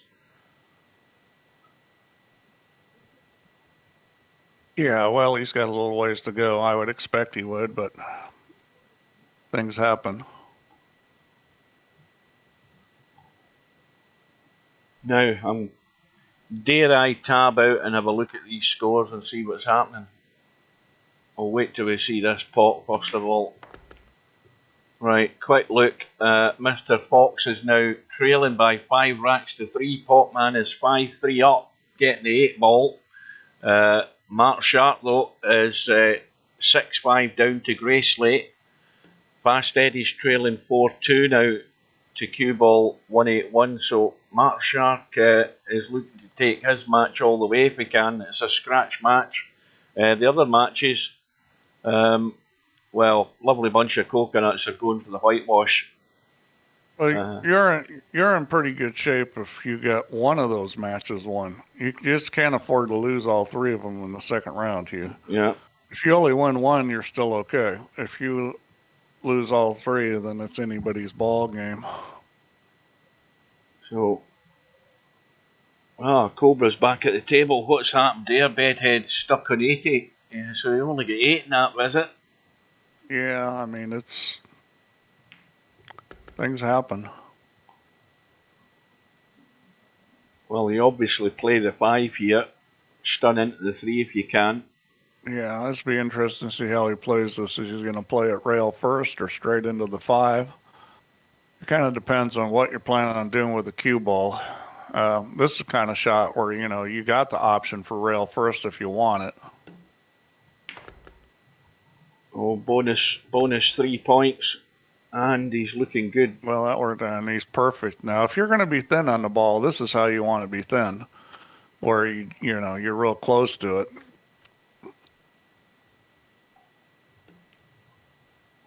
Oh, he's played a carom there when he was on a pot. That's a big mistake. He hasn't looked at the HUD. He was on a pot there, and a big mistake by Cobra. I think he assumed, and not only that, he missed the carom. Yeah, and Bedhead must have been fully aware of that while he was watching him play. Well, that's one of those haven't played a lot of Cowboy. I mean, that's the kind of thing I do. I mean, I haven't played this game. That's the kind of thing I do. I have to say, every Cowboy player does that, Steve. I mean, we make that mistake fairly regular. So, 87, and a simple, straightforward 3 ball, and the ball's all lined up to get Bedhead into these caroms and really apply the pressure in this first rack on Cobra. Yep. I mean, this is, if he can make a run here, get at least 5. No, he's looking. I think this carom part is really the key to this game, is being able to. Well, the only thing with that shot, get through them in like 2 and maybe 3 visits at most. 2 and 1 here. Now you take that line to try and hit the 5, and if you miss the 5, you hit the 3. Something like that. Yeah, I mean, they're kind of offset perfect for that, or close to perfect. I mean, just got to make sure you don't make the 1 ball. Well, he's played it. Good shot. He played it. The only problem with that is he's putting the 1 ball near the pocket, which is not good for him. Well, it's not bad for a rail shot to the 1, as long as you're going off the long rail towards the 1 rather than going to the short rail. You don't want to do any shot that's going to take you that direction. And this is a perfect opportunity to do that. I mean, I like shooting it at that. You're not going to scratch within that position, and you got a chance to move the 1 ball out, and it's sitting good for that. Yeah, I think he's looking at it, but he's just a bit scared of it at the moment. I think he's maybe going to bite the bullet and go for it. Let me look at this a little closer. There's a scratch there, but it's a pretty small target. Oh, well, he's going that way. That is not the way to go to it. And how did that count? What's the foul? He's potted the ball. That's what's happened. I forgot. Now he's back to 80. Yeah. Well, he tried to go straight to it. He wanted to come off the rail. When you're coming off the rail at that angle, the scratch was pretty small. Now it's back in the balance here, this match. Or this first rack, anyway.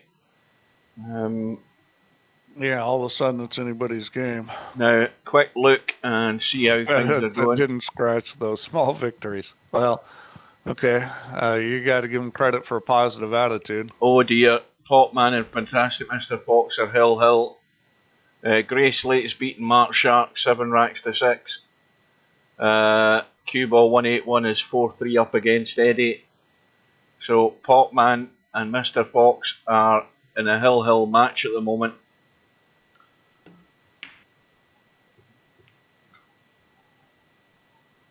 Yeah, that was big there. I mean, that was big, that because he lost his points.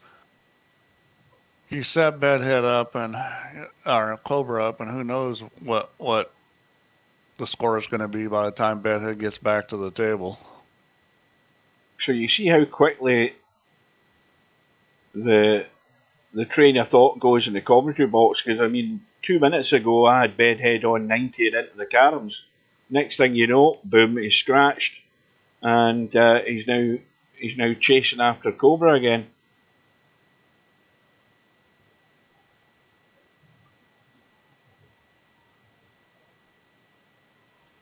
Yeah, you just don't want to take chances when you get in that situation. I mean, even the shot I wanted to play off the long rail, there was a small possibility of scratching going that way, and that is maybe not a risk you want to take.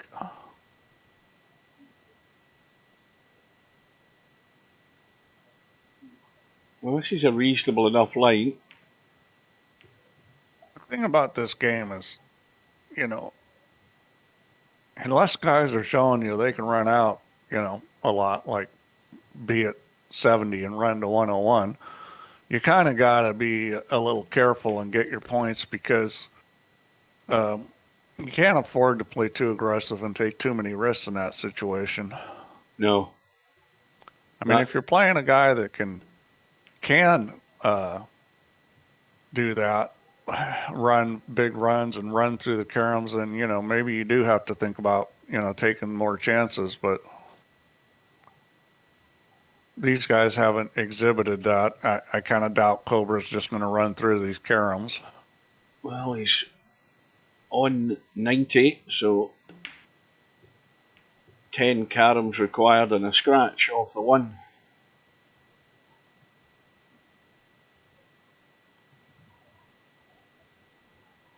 Now, probably gonna play off the 5 into the 1, off the 5 rail 1. Yeah. He could try to hit this thin.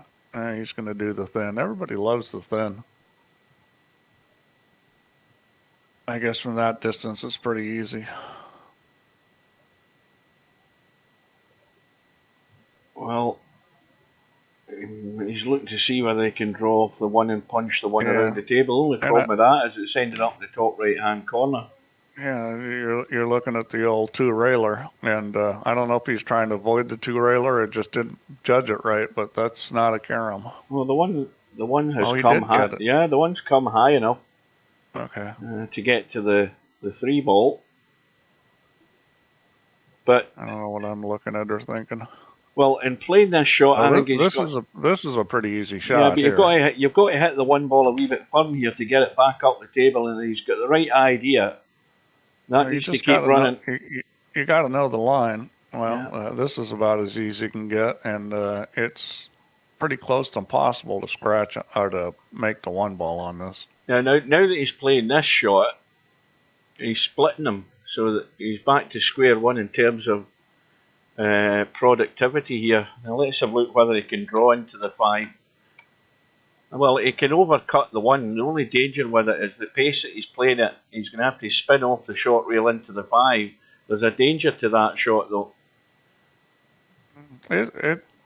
I don't see a whole lot of problem there if he wants to shoot that. He can go the other way too. He can play the 5 to the 1. Well, the 5 to the 1's actually the safer shot, but the 1 to the 5 just a wee bit.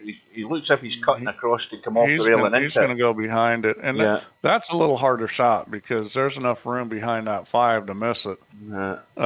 You want to come more of a steeper angle into that end rail to make the 5 big. Yeah, he went that way. I think that was a smart shot. The 5's running good. That's a good line.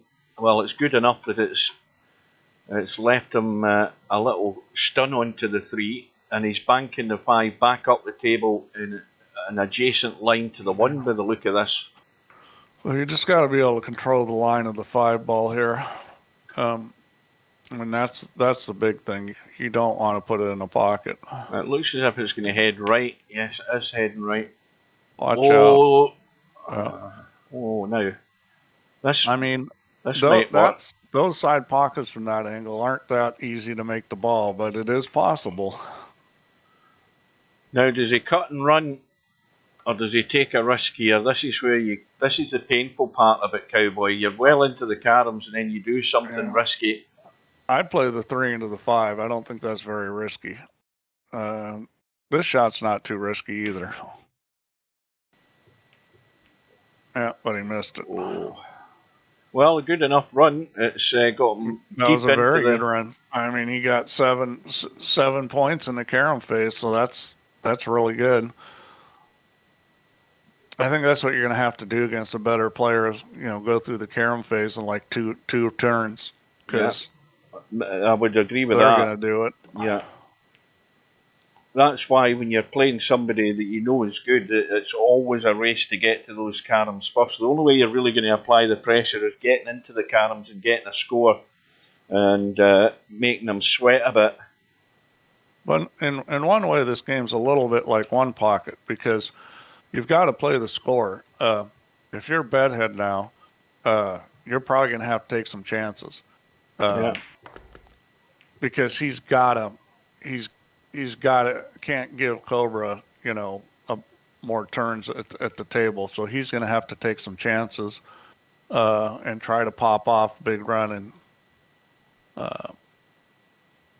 maybe he can afford to have Cobra have one more turn. There's no guarantee he won't win at that.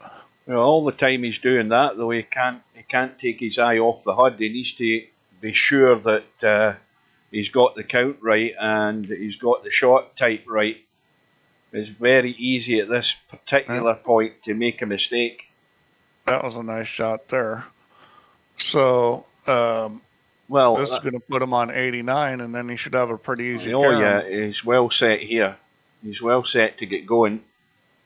He needs to come across. I hope he's planning on coming across. I don't like that.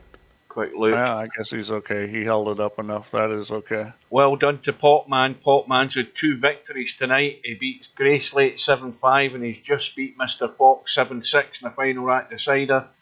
Wasn't he the one that was going to quit? No, Popman quit the other week there by mistake, and I put him back in. Yeah, he. All right, well, here we go. Now, I would be going to the 1 off the 3 here. It's a nice little shot. 2 rails or 1 to the 3 the other way. I mean, whatever. I mean, the 1 to the 3 is actually the better shot because it's a 2-in-1 shot again. If you skim past the 3, you're bound to hit the 5. You'd be really unlucky if you didn't. It depends on what speed you hit it. Yeah, you see, he's playing it to make sure he gets there, but I would always run it a bit more to cover my bases. Well, especially because this is a little tricky. I mean, he's either got to go forward through the 3 or stun off the 3. I don't see any easy play on the 5. Yeah, he's looking for the line to the 1. That's what he's doing. Now this I'd always hit with right English just to give yourself a little more chance if you come up short of it. Now let's have a look at this 3. I'd be going 3 to the 1 here. I like the line. I can get that. Yeah, I mean 1 to the 5's there, but that's a little bit of a touchy shot because you got to put a little English on it, and if you hit it a little too thick or thin on the 1, you could miss the 5. Now the other shot I tend to do, Steve, is a bit flashy, but I tend to I can draw off the 1 with bottom left English and fizz it into the rail and kick into the 3, but that's me letting the ball loose. This shot's a little touchy here because of how thin you have to hit the 3. Yeah, he didn't get it thin enough. Yeah. So he's on 2. No, he hit that too thin. 1 ball's in an awkward spot.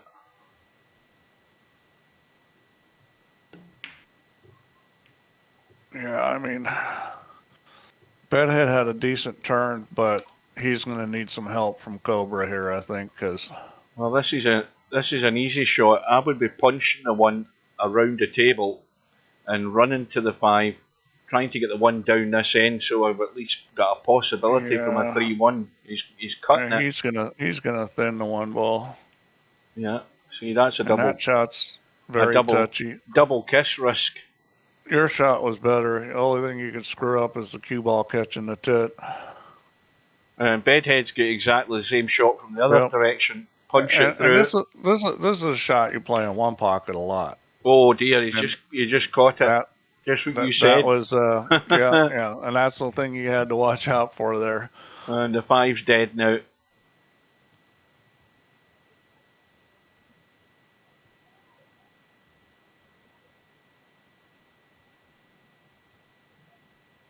Well, the 5 being dead helps Cobra more than it helps Bedhead because Cobra doesn't need a lot of points, and Bedhead does.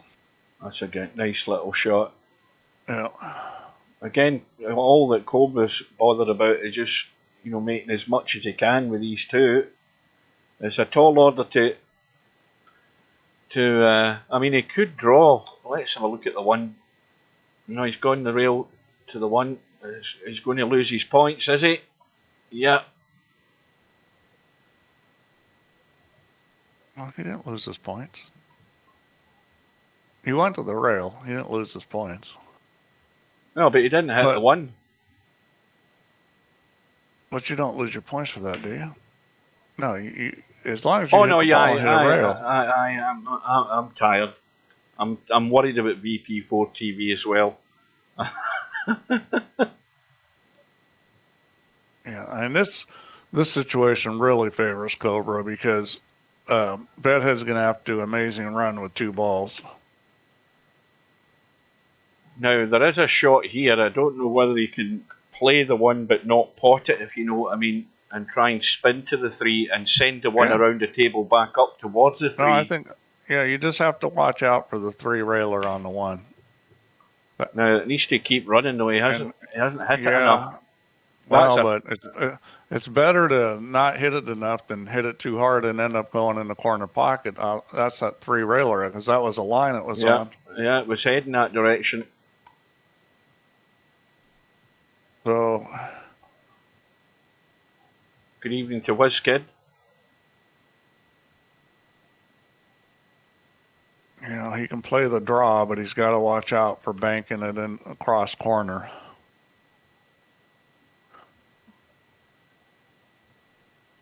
He may go 3 or 4 rails here, top inside, top and left, yeah, and go 3 or 4 rails. Yeah, I don't think he's put enough English on it though. Oh, he's not hitting it.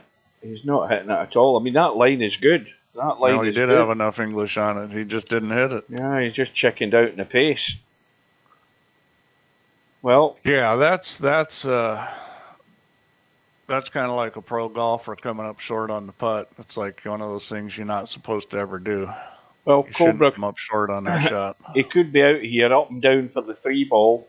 And as long as that 1 ball's heading the direction off the... Oh, he's drawing to the short rail and into the 3. I know he's going direct. WizKid's here. Hi, WizKid. Now, he's got the out shot. He's going to brush the 1. And he should be out. Yeah, this isn't guaranteed. I mean,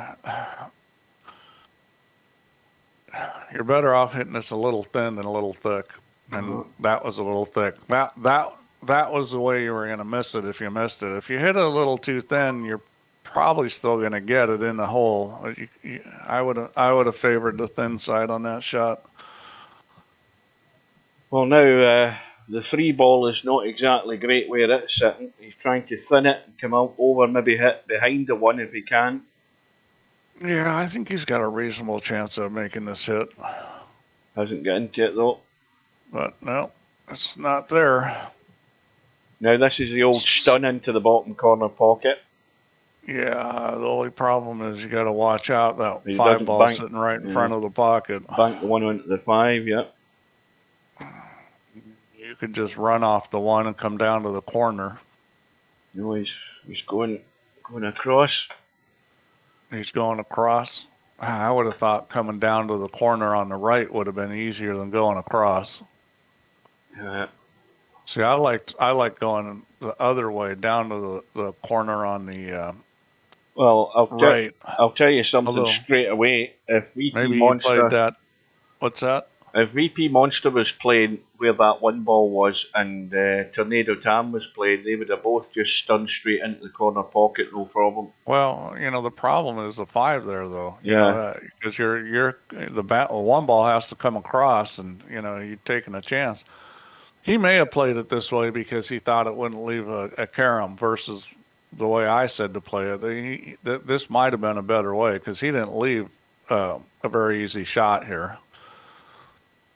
And that's okay, so he's playing defense. Well, I think he was trying to hook him on the 3 ball and failed miserably there. Now, I'm right in thinking, though, Steve, if that's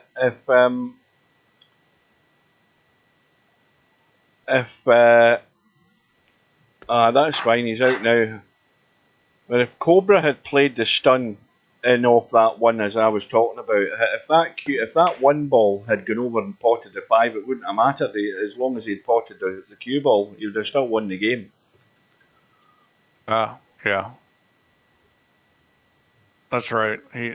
But I mean, if he didn't pot the cue ball, then he's made the 5 and put Cobra back in it, or Bedhead back in it, because Bedhead was going to have a hard time getting to 100 with 2 balls to carry him. I think Tornado Tam was Tornado Tam. I've just saw him in the chat there. Good evening. I think Bedhead was sort of biding his time, like Larry's talking about, and waiting an opportunity to try and get rid of that 5 ball where, the other balls were maybe awkward or at a distance, forcing Cobra in to pick a line. Yeah. Well, let's say you can't shoot at the one when it's in the kitchen, right? Not if you've got ball in hand. But that's the thing to do is when it's in the kitchen, make the 5 and scratch. Yeah.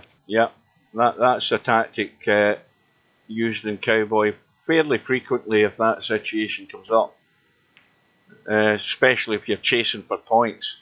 Oh boy, well that ended pretty quick. Right, let's get back to this league night.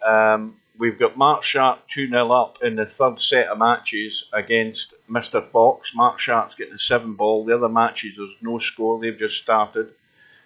Breaking the system are 4-1 up against 9 ball shots. Brain fell out and Bankster are still playing their second match. Bankster's on the hill, 6-5 up. Larry's into his third match of the night and he's given 5 and out to Tony Yu, so anything can happen in that match. Larry's up against it. He's given a hefty handicap, biggest you can give.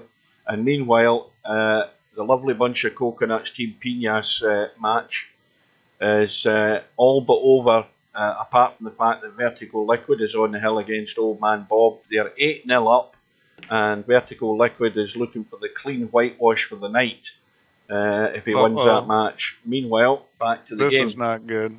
Oh boy, he ran that too far. He had an easy caramel on the 1-3 and he ran it too far. Oh, he's fine. He's fine. It landed nice. Yeah, I mean, when they're that close together, I think the best strategy in this game for making a lot of caroms is keep the balls close together. And the billiard players are good at doing that. If you watch a billiard player that knows how to play like straight rail billiards or Bachline billiards, those guys are so good at it that's why they have the rules in Bachline and straight rail where they have the areas you can't put the balls, because those guys can sit there and they do that all day. Do it all day, yeah. That's why English billiards was changed. Walter Lindrum used to walk the balls all around the edge of the table all day. Like, if I wanted to get really good at this game, I'd go on the offline game and set up and just try to work on situations where the balls are close together and figure out how to nurse them, figure out how to brush off one to other, because that's what they do. Mm-hmm. They understand the angles to hit them to keep them together, and you can run a lot of points that way. Well, I think this is actually quite an important start here for Bedhead. If we can make a good contribution and keep them, he gets his foot right in the door here in this second rack. Well, what I saw in that game is Bedhead plays good enough to win this match. Oh, he definitely can. I mean, Yeah, there wasn't a lot in it at the end of it.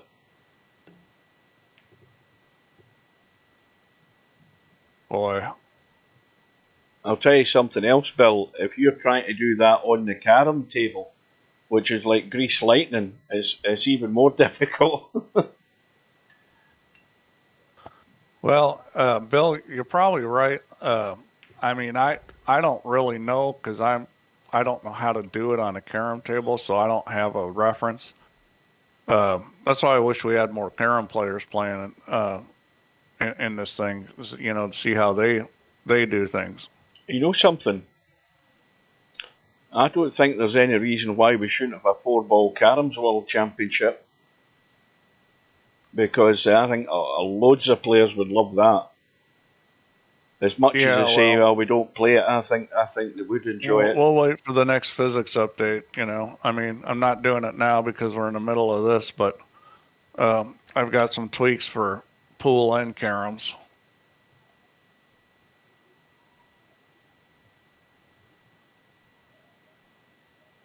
And certainly that's a big step up, getting used to the pace of the table, jumping onto the carom table. Yeah, well, I mean, you know, but the thing is you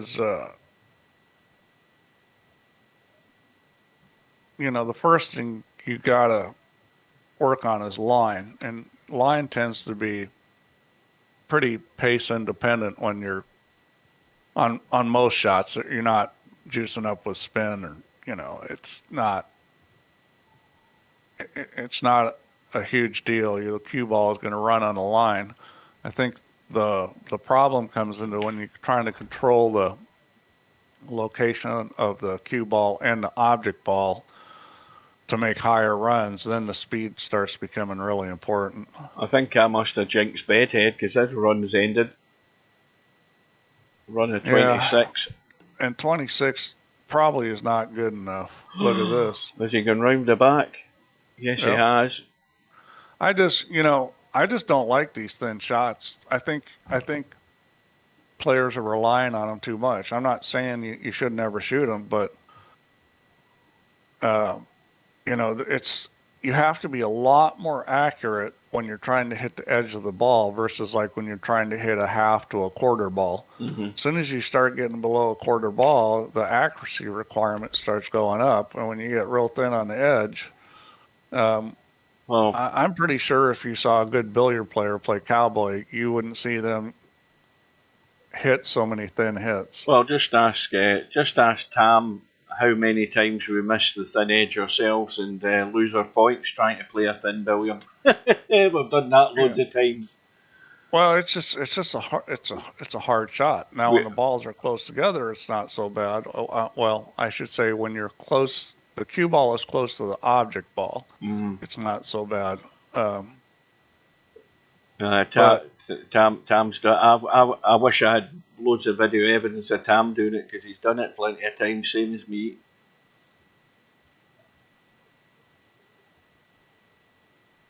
So Cobra's objective here in this visit: get rid of the deficit and then carry on from there. That's the deal.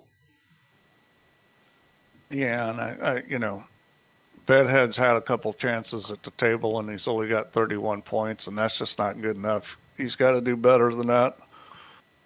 Quick look, see how we're doing. Mark Shark is 3-2 up against Mr. Fox. Hey, Robert.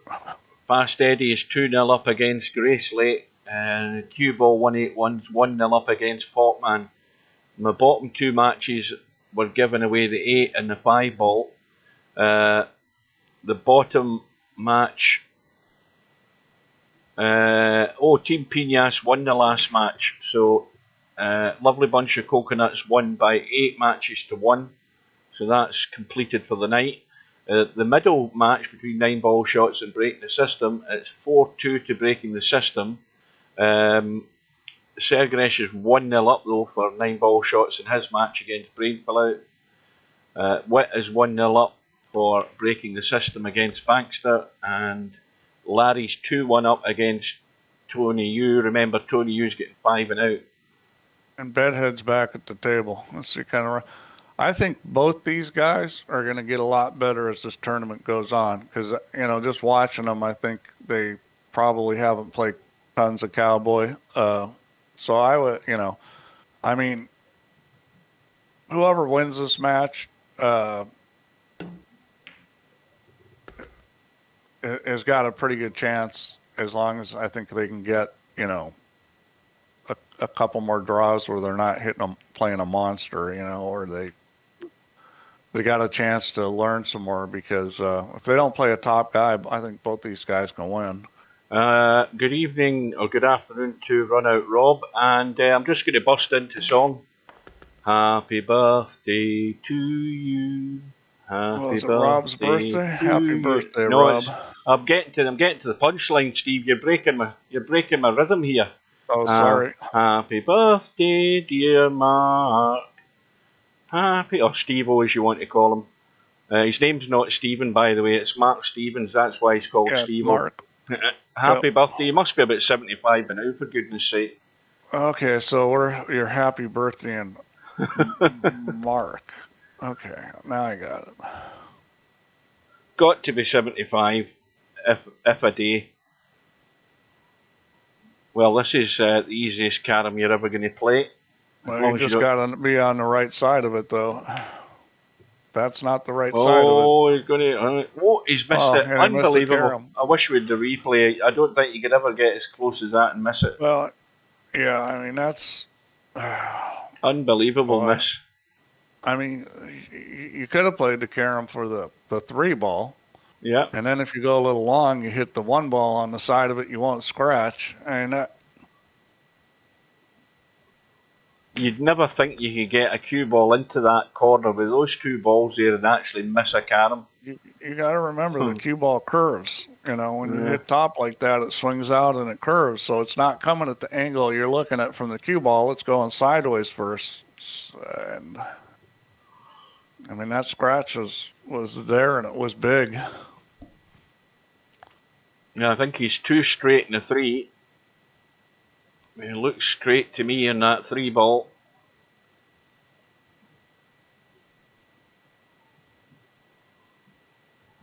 Yeah, he's just 64. Shoot the one, get an easy carom here. Yeah, mine's is August as well.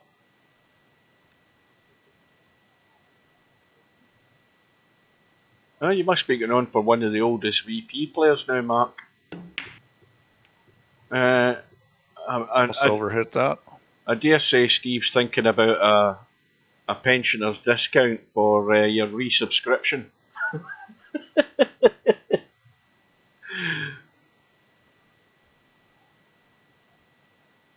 Oh, Dwight, he's an oldie as well. That makes me feel good. I'm only 58. All these old codgers playing VP4, been playing it, and I think pretty much all of those mentioned have all been playing it for about 20 odd years. We're dyed in the wool, die-hard VP players. Oh dear. Well, wow. Don't say you're not getting a good opportunity to really put this up to Cobra here, Bedhead. You've got a healthy little lead here that you can build on. Got to do, both these guys are struggling to get big runs. I mean, who was we were watching play the other night that ran 89? Well, Interchange X. Interchange X. Had a good run. Interchange X is going to be looking at these guys and be salivating. Well, give me one of these guys next. Excuse me. According to Napnicker, he will be the official witness. He said that Mr. Fox got a 90 against semi-pro. So as far as we're aware, unless anybody else steps up and says anything different, he's got the current highest run.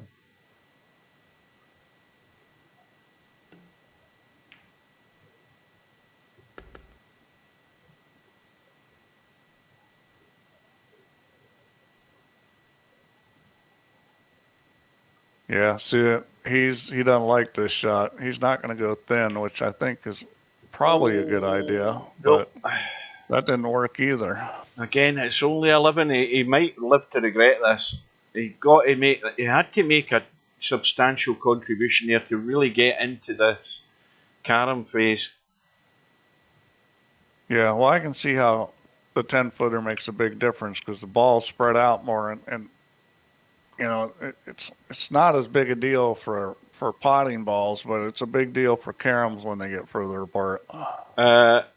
Is that when you came to VP3, Mark? Because I bought VP3 in November 2001 up in Glasgow when I saw it in the window.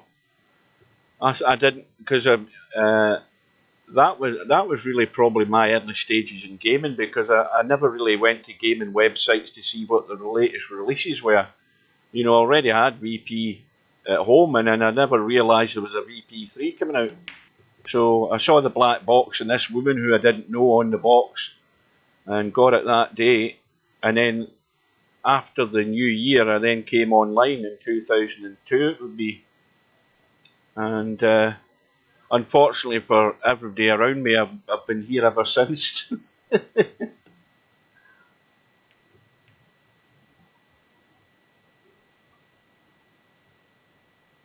So, Cobra with the deficit to deal with. Now, you think he'd pot this 5 and go above the 1. It doesn't look like he's going to do that. Well, maybe he's going to try to play for the 3 to the 5 after this. See, the only thing with this shot is you have to get good. You know you have to get good when you're only giving yourself that one option, and he's making sure he's well up the table. And that's good thinking. You know, well up the table, you've got an odds-on certainty carom. And if he just nusses the 3, he's guaranteed a pot next as well. So again, he's going to play this at a dead weight pace, just to brush the 3 towards the pocket. Well, I say a dead weight pace, but that wasn't my idea. But he's still got a cut in the 5. Yeah, he's fine. That'll work. And this is a situation you don't want to play to the one ball, because you could scratch. Now, he's looking around, but he knows he's bringing the 5 onto the spot. He might want to get into the kitchen here. Well, he didn't want to. Yeah. He didn't want to hit the 1. I'll tell you that. No. But he's still okay.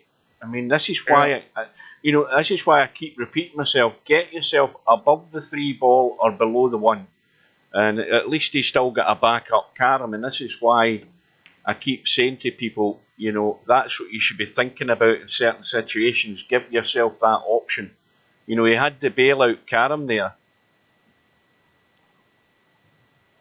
and this is a fair bit of spin in the cue ball here to nudge into the rail and nudge that 5 out if he wants. No, it's a pot. I've totally lost track. I'm forgetting it's a pot.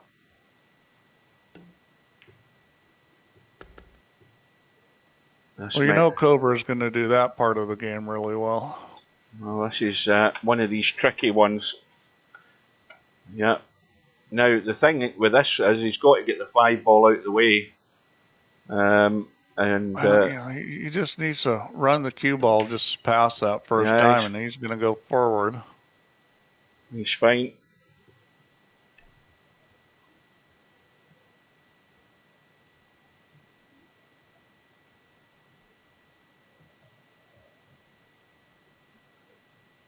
And now he's only 9 behind. By the way, Hugh. Yeah.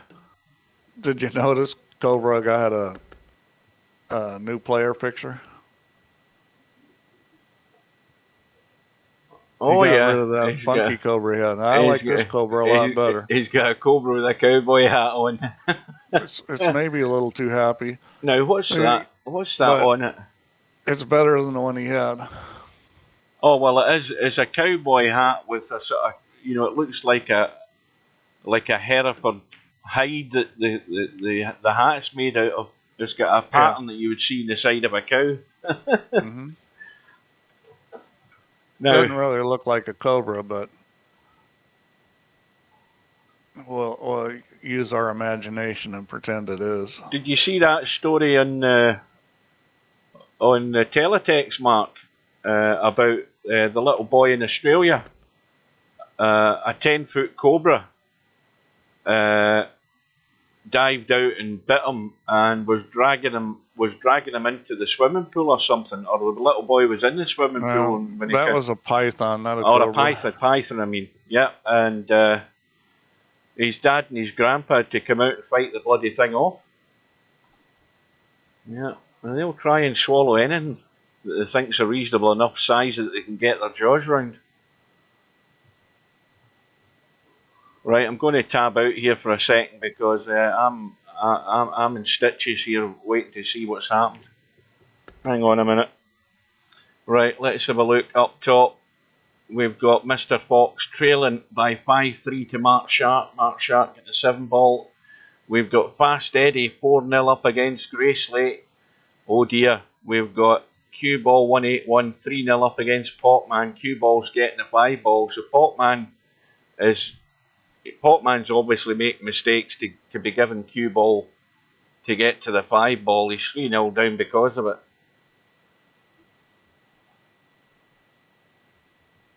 Well, in the meantime, Cobra's continuing to run points here, and looking good. Deficit is gone. Run of 40. This is getting dangerous for Bedhead.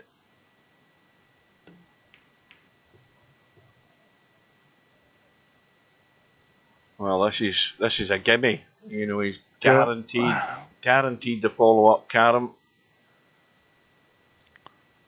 I don't know. I mean, he's looking at a 3, but you're always going to be potting a 5. Sure, more points and the easy Karam.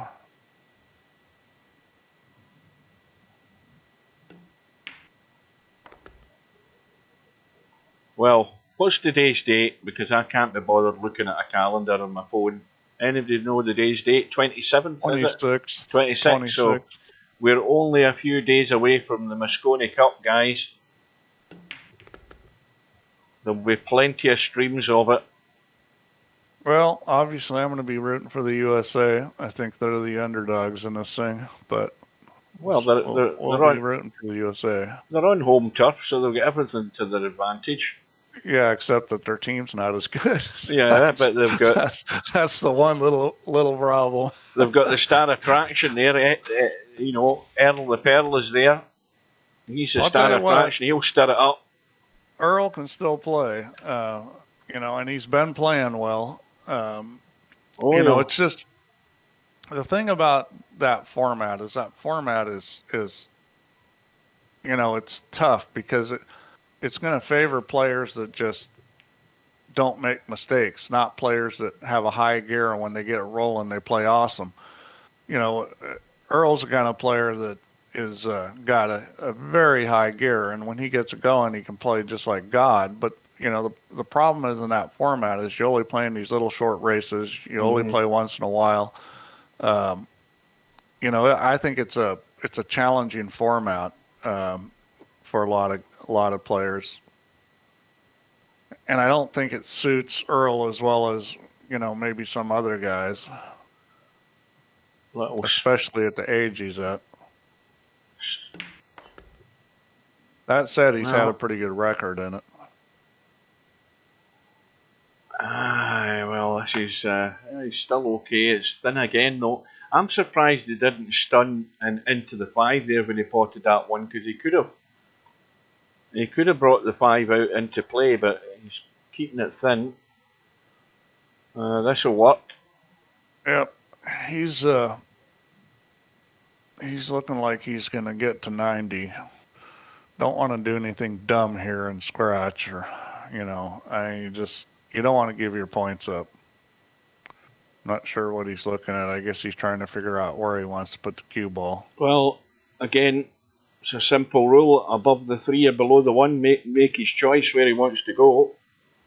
Get that 5 in the spot. To just now pot the 5 and spin over. Yeah, I mean, why is he still looking at this 3? What's he thinking here? I've got no idea. Well, I'll tell you something. I don't know why he hasn't potted the 5 and stayed above or below the 1 or the 3. I got no idea. I'm not sure what he's thinking there. And you know the biggest thing about it, he's now having to make a carom that will take him to, and if he misses it, like he's about to, and he's got the 3 to a rail and the cue ball. I mean, that looked like he just overthunk that to death, because it was just such a no-brainer to pot the 5 and go above the 3, and he didn't do it. Dead easy. I mean, okay, the way he's tallying it up, if he'd got the carom there, then he's potting the 5 to get to 90, but it doesn't always work out that way. You've got to play the percentage shot. The percentage shot that guaranteed him a carom was above or below. Probably unmissable as well, because he'd have been able to control that cue ball good enough to get a good line. And, well, this is, well, I was about to say this is last chance saloon in this rack for Bedhead, and it's just gone out the window. Wow. I mean, that's cut his own throat there. Well, I think there's many people up for a Moscone Cup. You know, if the thing is, if the VP4 tourney system doesn't accommodate a Moscone Cup, then there are external tourney systems that will. And you can do a team thing in a singles event. But the thing is can the USA get a team? I mean, there's Larry, and who else? I think it'd be a rest. Got a lot of U.S. players. I don't know that we have a lot of good U.S. players. Well, what I would suggest is that rest of the world. We've got Stubb, but he probably won't play. No, he'll want to represent Poland, so he'll refuse to play the European team.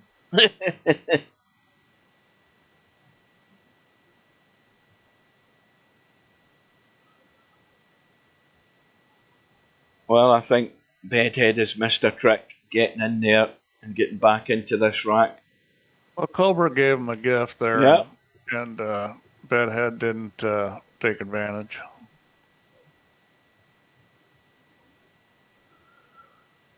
Well, this isn't the easiest carom in the world. I'd probably be coming off the 5, going end rail, and coming back at the 3. He's probably going to try to stun this over. Oh, he's on, well. Oh, he's an 89 now. I'm looking at carom, and he's on pot. Yeah, I guess it's the go forward shot. Well, there's 90. Watch out, 3 ball. 3 balls.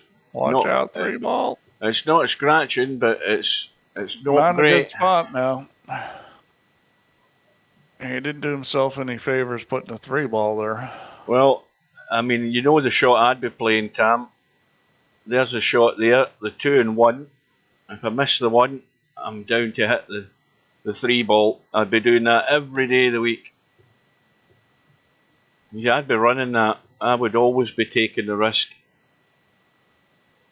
These guys are you lose your points. Yeah, well, you see, it would be a watch this time, because I would have already played it. Without a shadow of a doubt, those guys know, the guys watching know that's exactly what I would have done, and probably got it, because it was a big target to hit the 1 and an even bigger target to hit the 3.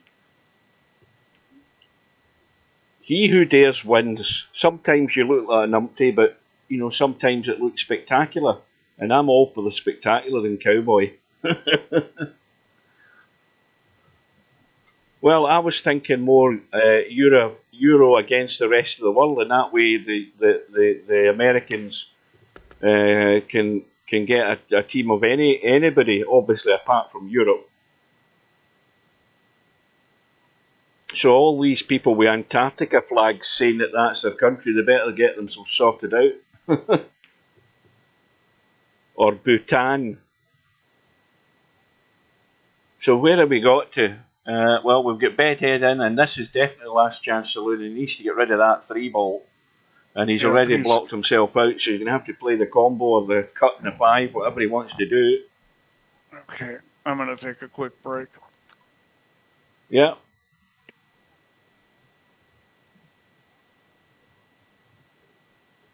What's he trying here?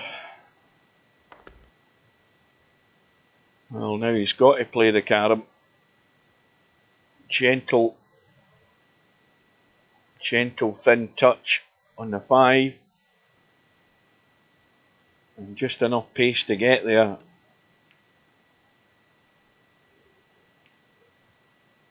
Well, the good thing is it didn't go in, and that... well, when I say the good thing is it didn't go in, I'm forgetting that he's now in 90. Sorry, no, tell a lie, he's in 75. I'm definitely falling asleep here. Quick look while they're messing about here. We've got Mark Shark on the hill, he's 6-5 up against Mr. Fox. Fast Eddie's 4, all with grey slate.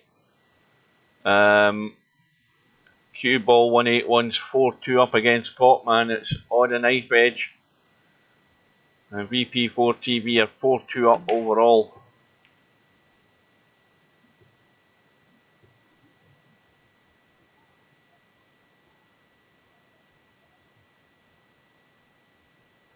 Well, the many's in a Moscone team anyways, they're not 5. Is there not 5 players in the Moscone team? And a non-playing captain. Something like that.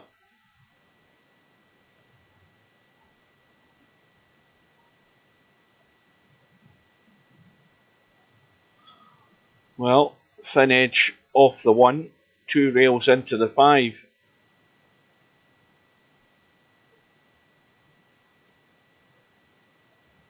Bit of spin in the cue ball. That'll do it. He's got to get rid of the 3. I mean, that can't sit there forever. He has to get rid of that. He's got an easy carom to back it up.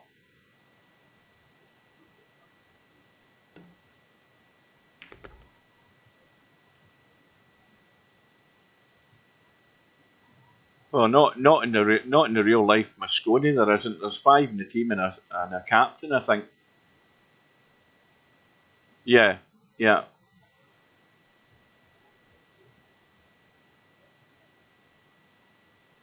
So Bedhead.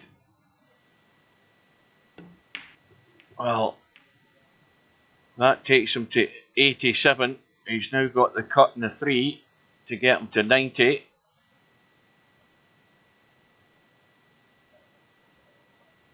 And he's going to have to just roll this in, I think. Well, he's drawing off this 3 ball by the look of the way he's addressing the cue ball. Drawing to the rail, this is going to end up... Well, I think he's fine if he wants to play the long distance force follow. Let's have a look. Yep, that 5 ball's going to go around the corner and come out. He's got to just watch how he hits the 1. And that'll do it. Although nothing's sitting good now.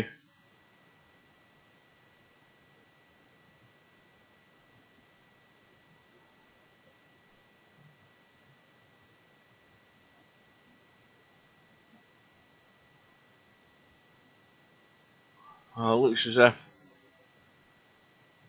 he's playing a dangerous shot here if he's going to the 1 ball.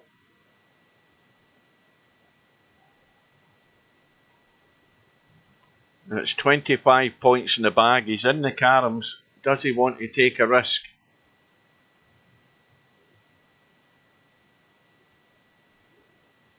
The thing is, if you just roll the 1 ball to the rail, there's not a particularly easy carom left on the table.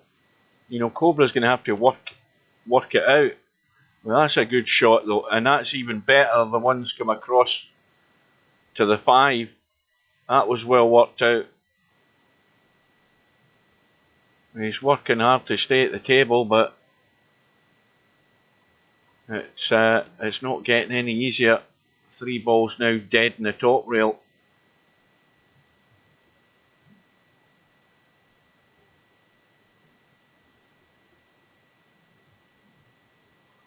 Little draw. 5 ball coming back across the table now. If it ends up nice here, he could have them pretty close together. Needs to just slow up. Now, let's have a look. I think he can cut onto the 1 and still hit the 5. He's drawn it, but I think he can play the 1 and bring the 1 across into the table close to the 5. He's not looking at it. He's not looking at it. You don't think that shot was on there, Tam? Just to bump the 1 and nudge the 5 and keep them fairly close. Now he's away at distance again. I don't think he gave that enough of a look there. I think that possibility was on.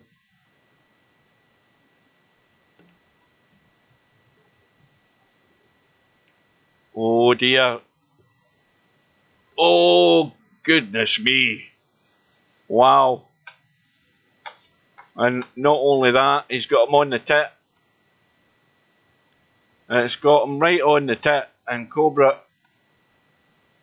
is going to come to the table because Bedhead can only just roll to the 3. He can't do anything else. Is he going to take a risk here? I don't think it's worth it. In fact, rolling to the 3 is not good because he's keeping them fairly close to one another. Well, this is an easy hit every day off the 5 to the 3. I mean, that's the shot I'm playing every day of the week. 2 rails onto the 3 ball. This is, for a regular Cowboy player, a good shot to be playing. It's one that you play quite a lot at this stage of the game. He's going to be behind it. He's come around behind it. And what's more, he set the 5-1 up. And Bedhead is not going to get any better chance than this visit right now to try and take this out. And I think he's got to be thinking about where one of these balls is going and adjacent to that 3, unless he's trying to keep them gathered here. There might be a point where he has to send a ball around the table in order to keep this going. He's on 97.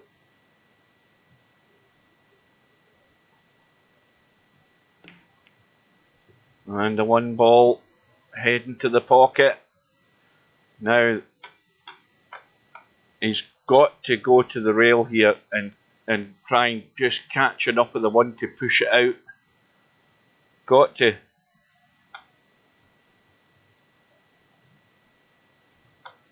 Oh, I don't. He's looking. Well, that's only taken him to 99. So now what does he do? Well, I know what I'd be doing. I'd be going off the 5 with a spin and heading down. But he's gone with a little draw. But can he get out? I think he can.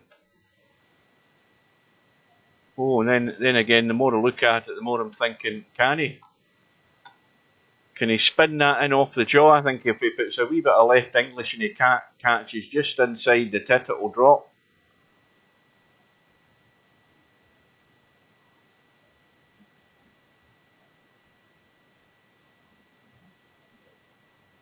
Yep, he's putting a wee bit of left on it just to catch. Yep, that worked. That was a good out there for Bedhead. And now we're all square. And meanwhile, back to what's happening. And Mark Shark has won the final rack decider for VP4 TV against Mr. Fox. And the significant thing tonight is fantastic Mr. Fox lost all 3 matches. 2 of them went hill. And VP4 TV are home and dry. We have won tonight's match no matter what happens in the other matches.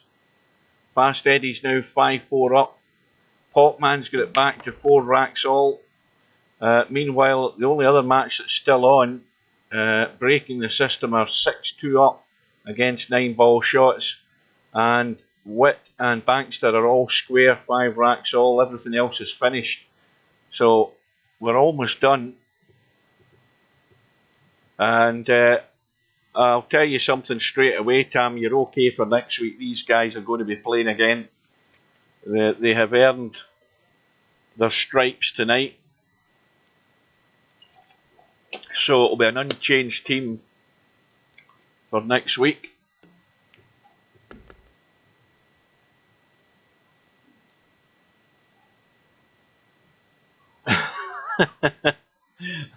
That's the best bit of good news you've heard all day.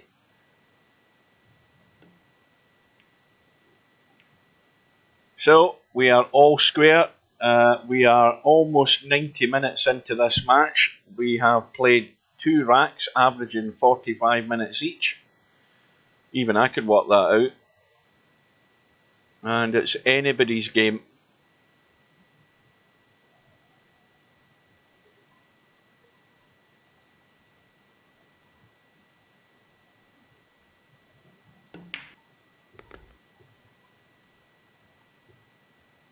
But Cobra's in with first shout here.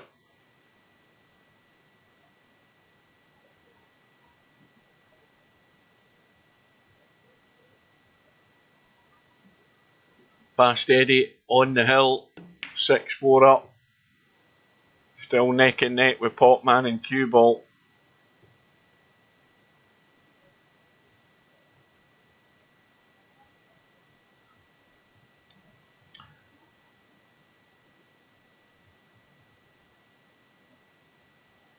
Well, there is a 2-in-1 shot on here off the 3-ball.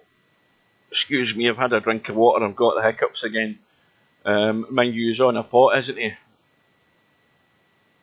I'm instantly drawn to 2 and 3 railers or 2-in-1 shots, and I'm forgetting to look at the HUD.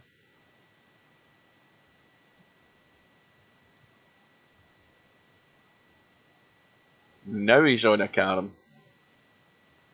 Again, you want to go to the rail first. Oh, now I think he's 2 straight on this 5. Looks like I missed some excitement. Looks like Bedhead won the second game. Well, Bedhead worked hard. He had a run of 4 at the end there to get himself out. I'll tell you, he diced with death. So he did. But he got out. And Cobra's off and running in the 3rd rack. So as I was saying there, 45 minutes for each rack we've had so far.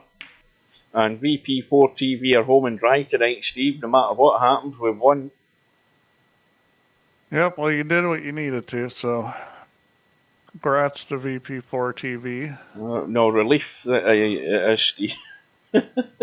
Relief with your biggest problem is that, the schedule doesn't favor you because Omega plays Pinas and Omega plays 9-ball shots the next 2 games. Mm-hmm.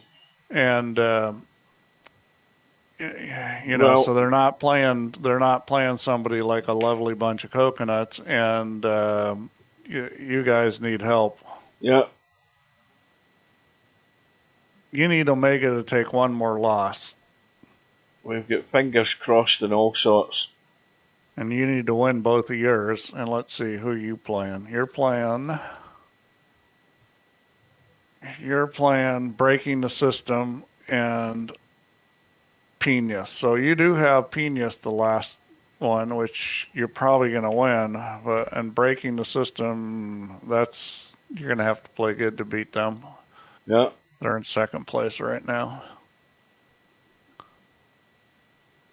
It could be a very late revival for VP4 TV. Well, it's going to be a positive either way, because if you don't make the playoffs, then you'll be free to stream. Yeah. Well, it is an open table, but it ain't very inviting here for Bedhead. He's dead straight in a 5-3, and he's got, I think, the reverse bank on the 1-ball here. I don't know whether he's trying to cut this. Looks as if he's playing the bank. Boy, I'd play it. I would. He'd play in the carom. I would definitely not be doing this.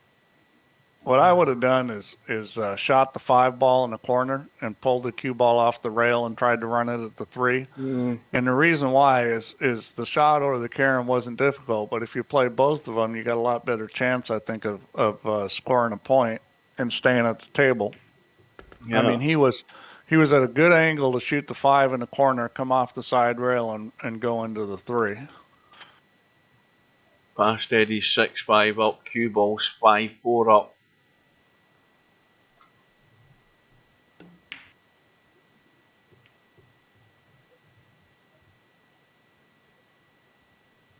Have you actually played in any of these league matches, Sylvie? I don't think you've played any of them. Yeah, I'm trying to stay out of the way of them if I can help it. Yeah, well, I was looking at potentially making it so that you had to play at least one to get into the play in the playoffs.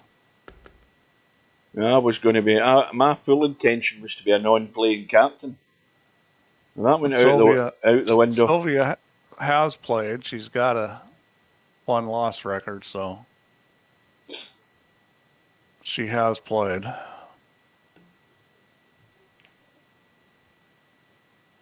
Well, Cobra is in again.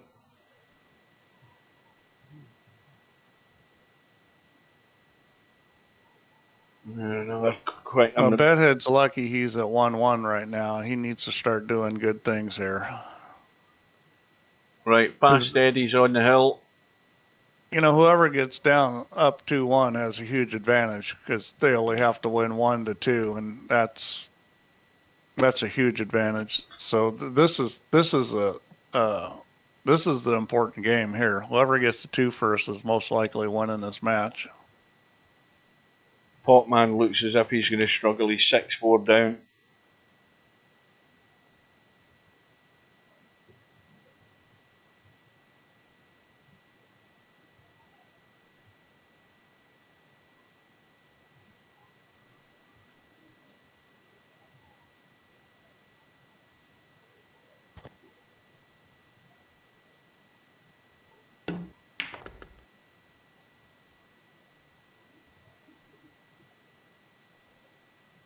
So this is building up to be a healthy lead. The contribution at the moment is only 13. Yeah, and he's sitting real good here. He can bump the 5 ball down towards the 1 and, you know, maybe shoot the 3 and then have the 5-1 together. I mean, this is going well here. Well, you can tell Bedhead's bored. He's in the stream now. Oh, he's going this way. Oh, that's interesting. I'm not quite sure why he did that.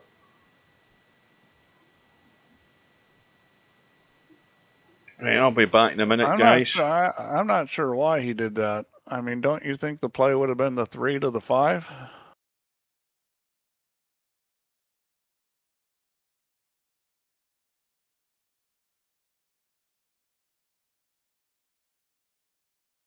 Yeah, Bedhead, I can understand that. I mean, Cobra's also not the fastest player in the world, so a lot of waiting.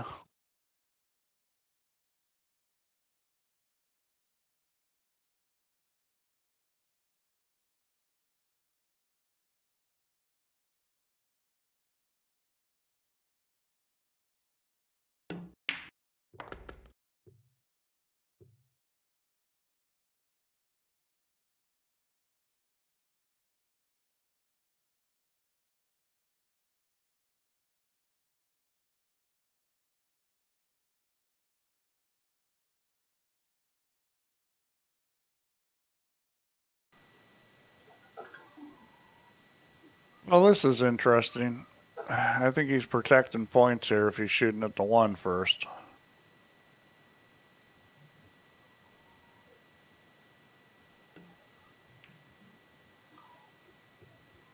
Yep, that's the way to play it. Hard to scratch coming off that side rail. Right, I'm back. Right, I'm going to do a quick tab out again just to do a check. And the matches are all over. And where the hell's VP4 went to? Potman lost that final match. So the overall scores tonight: VP4 TV won against Omega 6 matches to 3. We've got Breaking the System with the same score against 9 ball shots, 6-3, and then the top match. You've got to bear in mind that Vexer was a no-show, but it was an 8-1 win for Lovely Bunch of Coconuts. So what are we looking at?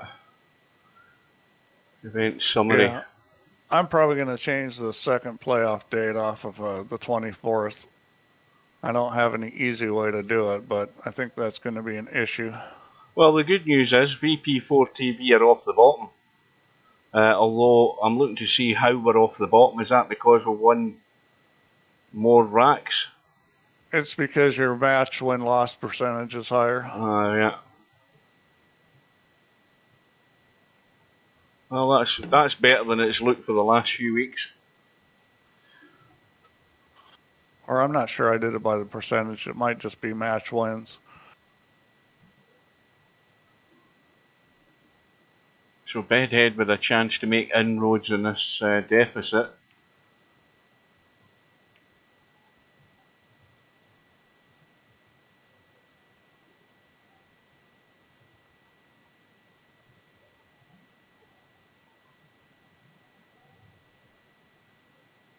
I'll tell you what would have made it really boring if this was just a normal Cowboy. Even normal Cowboy in the 10-footer would be boring because, you know, these guys would just be potting everything and getting to 90 every time.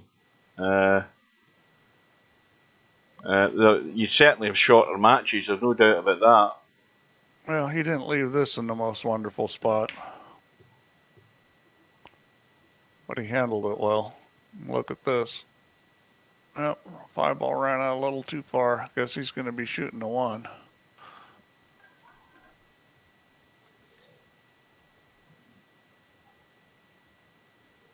Yeah, this is going to be interesting here. I think he's going to want to come down table and give himself some kind of 3-5 carom, and he did not do that. I guess he's going to play off the 1 ball. Yeah, 1 to the 5. I mean, the pace will be sort of dead weight pace. He won't be doing anything spectacular. Oh, he's missed it. Is that grazed it? I would say because he missed it. And he hasn't hit the rail. He hasn't hit the rail. So whatever he did get, which wasn't much, it's gone in the blink of an eye. Well, this is right now not looking good. If you're Cobra now, you got to put the pedal down and run to 90 at least. Yeah, that's, you know, semi-pros asking what's the playoffs, or is that not what it is? The top 4 teams battle out to see who's going to get to the final. What do you mean? What are they for? I mean, that's kind of, you know, this is modeled after leagues here. That's pretty common to have playoffs. I mean, there's a lot of different formats, but the playoffs are fun because it's more money. Oh, the yawning started. I'm going downhill. So, you know, the team doesn't win league, they still have a chance to win playoffs if they're in it.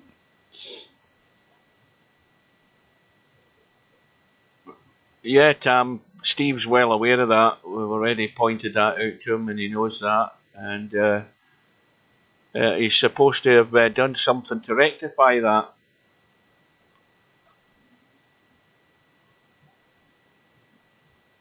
We've only got his word on it now. We've still got to wait to see that on the bracket. We've got to see it working. Well, it should already be working. No, I haven't looked at the bracket. That's a good point. Let's do that. It should already be working right now. Let's have a look. Quick look if I can find where my mouse has gone.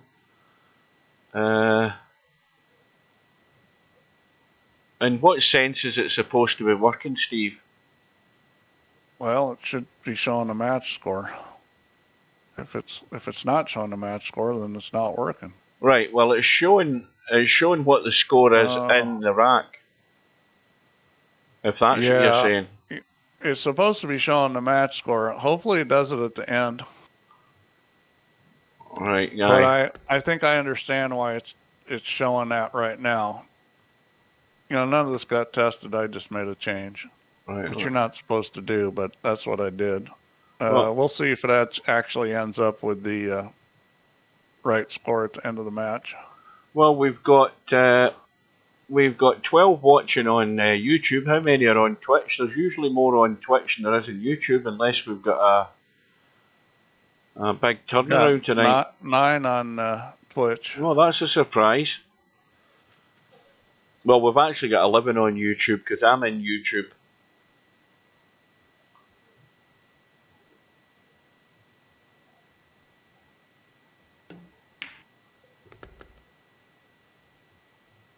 Right, Mark, see you later. Take care. Thanks for joining us. So whoever gets to the top is pointless. No, that's not true. You're talking about regular league because there's payout and money for regular league also. Matter of fact, the payout for regular league is more than the payout for playoffs, I believe.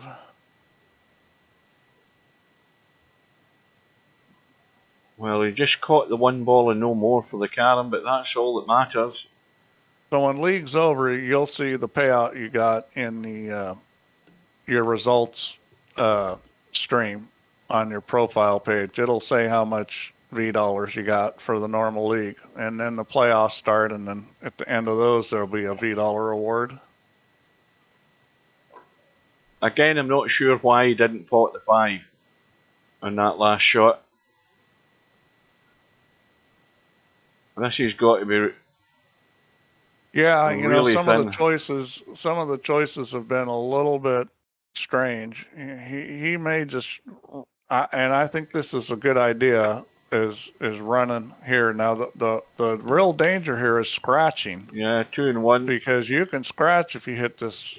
Oh well, it did or everything. You can do that.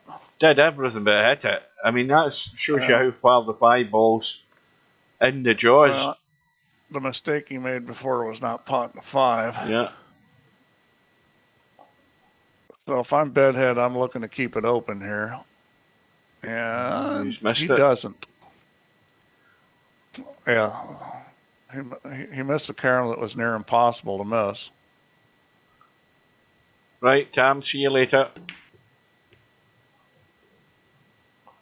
And that wasn't hit that well. I'm not sure why he didn't hit that harder because he could have ended up a little better than this, but he's still okay. Bedhead needs to make a huge run here. This is. Did you answer that? Did you answer that question that Sylvia just asked you, or is that it just appearing in my chat? You've already answered it. Well, it depends on what payout you're talking about. The payout for normal league play is based on how many matches you play. So it's how much your team has won, and then that's your team's going to win a certain amount, and that based on where you finish. That amount is divided up based on how much each player played.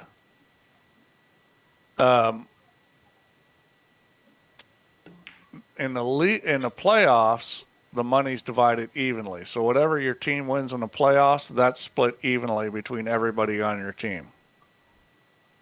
And Bill Glennon must have made a lot of break and runs. Mr. Bill's break and run king, but unfortunately, there's no payout for that.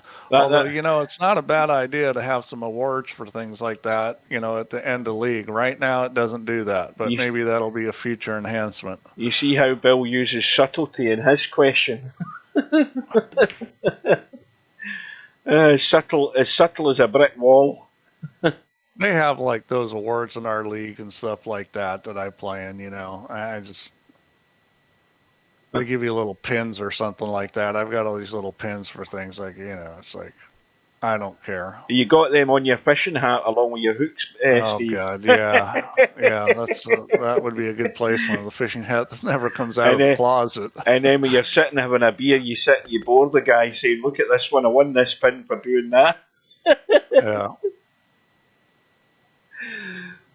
Yeah, I don't really give a crap about league. I just play because my friends are in it. It's something to do. It gets you out of the house, Steve. Yeah.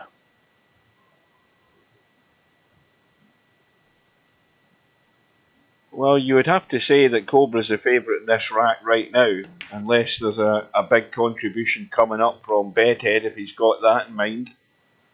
Well, I mean, Cobra needs to keep the pressure on. He needs to run to 90 here. You don't want to give the guy any hope. You want to increase your odds, and the way to increase the odds is get up there in the 90s and make Bedhead have to come and get you. Make him have to do a big run to win. Well, he can cut the 5 and run to the 3. Cut the 5 to the side rail. What's he on? He's on 70, 78, so he's fine.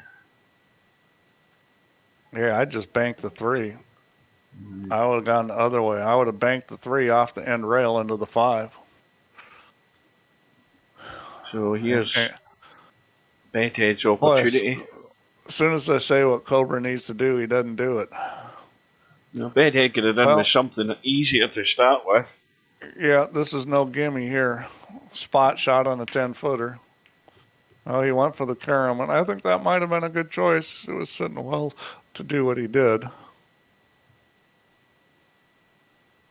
And he's a bit straight on this one ball, though.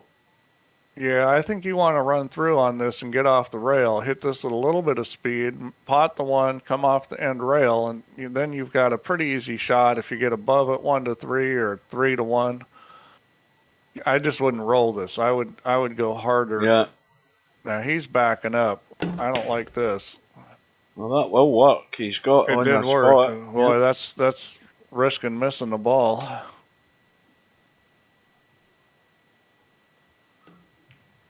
Oh dear, that is a bad miss. Boy. I mean that is sacrilege to miss that carom there.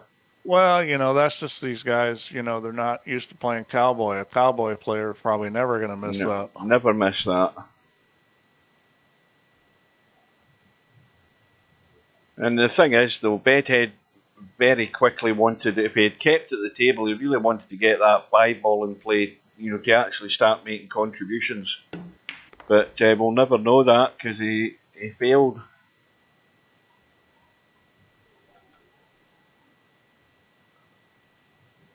What's a Super 7, Bill? What's that?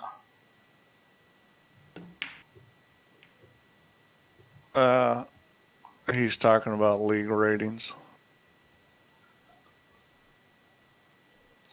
I don't know. Every league I've ever played in, I was like max.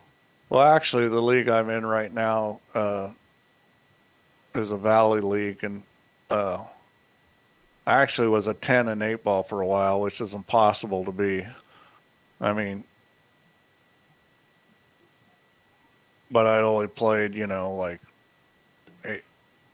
a couple league nights and won everything. In APA, it's like, it's real easy to get to the max. I mean, if you're even if you're a really weak A player, you're still going to be a max in APA. Well, Cobra's in good shape here to get to 90 because 3's going on the spot. He's guaranteed a carom. He should be across that threshold in a minute or two. Okay, he's doing an awful lot of looking around. It's fairly straightforward. Pot the 3, get yourself up near the 5, and you're laughing. Yeah, I mean, those league ratings are crazy. I'm a 7 right now, a 9 ball and stuff, and the guys that are 6s, like one guy the other night, I said to him, "What would it take for you to play me?" He says, "I want the 7 out." I go, "You got it." Of course, then he says no, but he'd have no chance with me giving him the 7 out, and he's 1 point differential in his rating. So that tells you how good the league ratings are.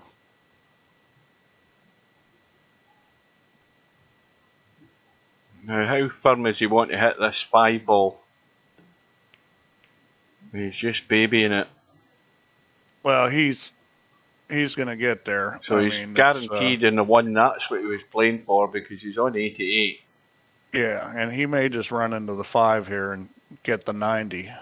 That's what I'd be looking to do. Or set up a super easy carom. He's trying to run into the 5 and he didn't do it. Well, now he doesn't have a super easy carom. 3 to 5. It's a 2-in-1 shot, Steve. It's the old favourite of mine. Well, I think this is play off the 3 ball, 2 rails into the 5 here. That's sort of not quite that shape. Yeah, and he does have the 1 if he doesn't hit the 5. Oh, and he's missed both of them. He's gone long on everything. That was hard to do, but he did it. That's got a little too thin. Well, I don't give much for Bedhead's chances here, but you've always got the chance. That's the beauty about Cowboy. I'll tell you, the best thing about APA is going to Vegas and just to play in the mini tournaments. I mean, you can if you're a good player, you can make $1,000 a day playing in those mini tournaments, and I got a buddy, I remember, he went to Vegas just to play mini tournaments. That was it. I think he made $2,500 playing in mini tournaments. Well, you'd have to cover your airfare first before you got to Vegas, wouldn't you? You know, you'd have to come out and at least break even. Well, he was in LA, but oh, he lived there. Oh, well, he's driving to Vegas, so it's not expensive. I remember I went with him on a BCA, the same guy over there, and he's like, "Let's go play a mini tournaments." He goes, "We'll just both get to the final and then we'll split it, you know, and we'll play a mini tournaments. We'll make a bunch of money." So I'm like, okay. So I get to the final and I go, okay, you know, let's go split it. And he goes, "I lost." I'm like, "What? How did you lose?" I mean, because this guy could play, and Ike Reynolds was playing in him. Ike Reynolds is a pretty famous player here, one pocket player from Chicago. And so I played Ike Reynolds in the final and I beat him. I go to the payout window and I go to the window to report the score, and the guy says, "Ike, you want another one?" And Ike's like, "No," he won. Go to the payout window and the woman there doesn't even ask. She just gives Ike first place. And Ike goes, "No, he won." He'd been there all day. He'd already run like 7 tournaments in a row. So he was doing that. And every tournament to win it was like, you know, $150 to $200. So that's pretty good money doing that. You know something? I've just read the chat. That's the first time I've noticed it. And about 90 minutes ago, Bedhead says in the chat, "Are we done yet?" I didn't realise that. Well, Bedhead's got a double whammy. One, he's playing Cowboy, which, you know, he may not be excited about. And the other is he's playing Cobra, and Cobra is slow. Yeah. So, you know, Cobra's a little slower in Cowboy than he is in the rotation games because he's not sure how to play it sometimes. So he's thinking a lot, and, you know, it's... Yeah, he's going to have a sore head after this match. This match has taken a long time. Yeah, Sylvia, I'm going to try to change the date on the Christmas Eve one.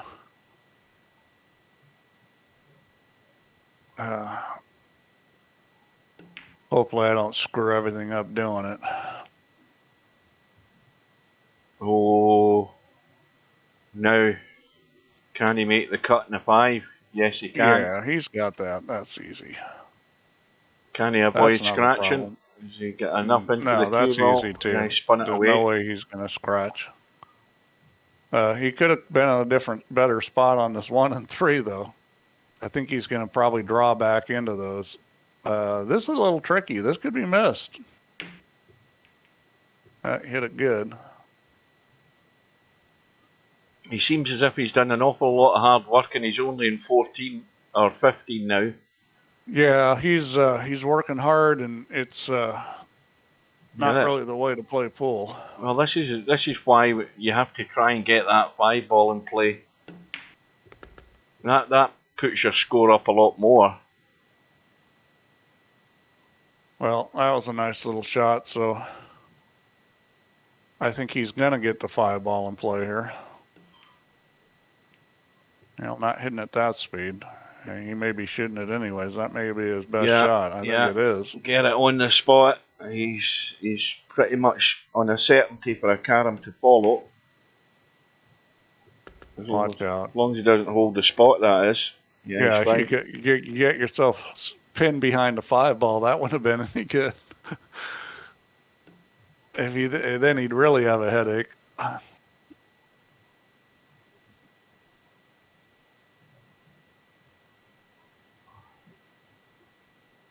Looks as if he's going to finish above the 5 to play the 5-1.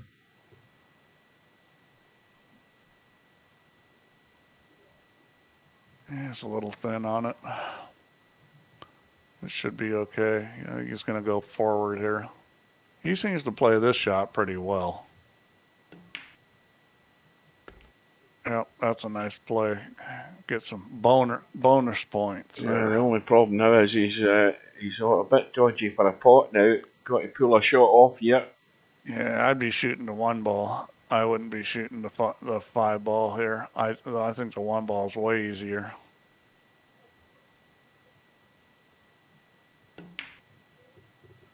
Yeah. Yeah. Well, that hurts. Well, at least he's more or less taking the 5-ball out of the game at the moment for Cobra. Cobra's in, 89? So it's unlikely Cobra's going to score a lot here unless he can bump that 5-ball from the long rail. Well, you bring can it get into the the table. 5-ball out of there, you know. I mean, and, you know, if you're a thinker, then you'd be thinking about, okay, how can I play a carom shot to get a ball over near the 5 where I can get it out of there? Yeah. Because if you're running around the table trying to run into it, obviously that's going to be pretty difficult. But if you can get a ball close to it, you might be able to do something.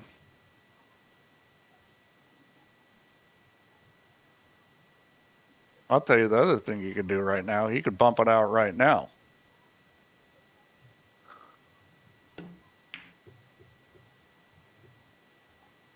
I would have thought about bumping it right then. You know, hit the 5-ball, take the cue ball to the rail, bring it back and bump the 5-ball again, and it's out of there. I mean, he could have cleared that ball out right then.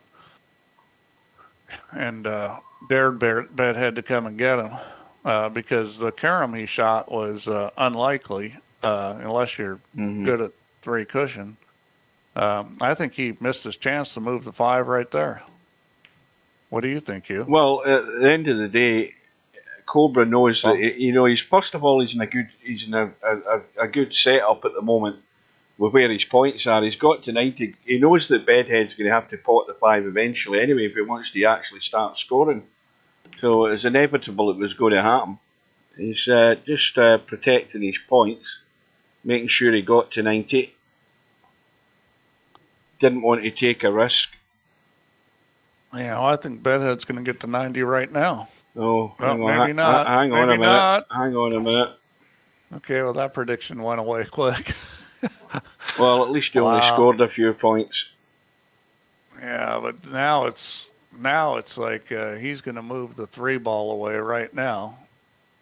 Ball in hand allows him to maneuver that 3-ball in whatever way he wants. That's what you want to do right now is come off the side rail, kick it right into the the table, back of the 3, just like that, and now he's off and running. And where that 1-ball is pretty good if he can get something else down there. Yeah, it's a big ball. And but he's keeping these together, and that's good. Well, it's not quite as. Well, he's just bringing the 3-ball straight across. No cut back here, just straight across, and he's fine.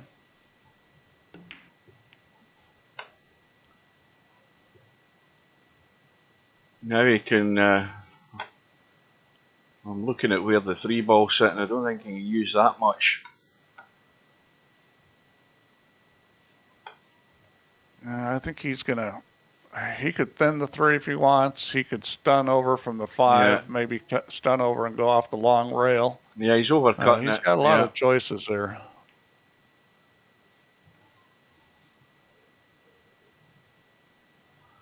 Well, the dangerous one's always running towards the 1. You've got to get to the rail, you I run think. towards the 1, towards the rail. Yeah. I mean, because you can't go by it. So as long as you don't get on the top side of it, that pocket's not in play. You got to run it between the 1 and the rail. Or I would favor the rail side, because even if you hit the rail first, you're not making that 1. You just got to be confident that you can put the ball on the right line. It looks as if he's drawn to the rail to spin to this 3. No, he's not. He's trying to go behind it. Yeah. Well, I don't know that was a bad idea, but it certainly wasn't well executed. Yeah. Well, he's got a run of 4. He's well in terms of starting the carom, so this is Bedhead's last chance to get there. I think it is. Yeah, Bedhead needs to get to 90 and do some damage after that. This could possibly be a 2-pointer. Well, he's not played it hard enough, but he could have caught the left side of the 5, tried to get down and bump the 3. Yeah, well, he didn't put himself in a position for getting anything besides 1 point here.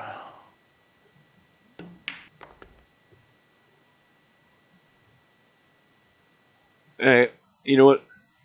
Now he's in a spot where he can get a carom in the 3 ball. Cowboy doubles is more fun to play. Definitely, I enjoy it. Well, he did not try to. Maybe he's trying to make the 5. I think the 5's. I'll make the 5 now. We used to play 1 pocket doubles a lot. $100 a man, and I've played it both ways. I played it Scotch, and I've played it, player stays at the table for the whole inning, and it's just a lot of fun. So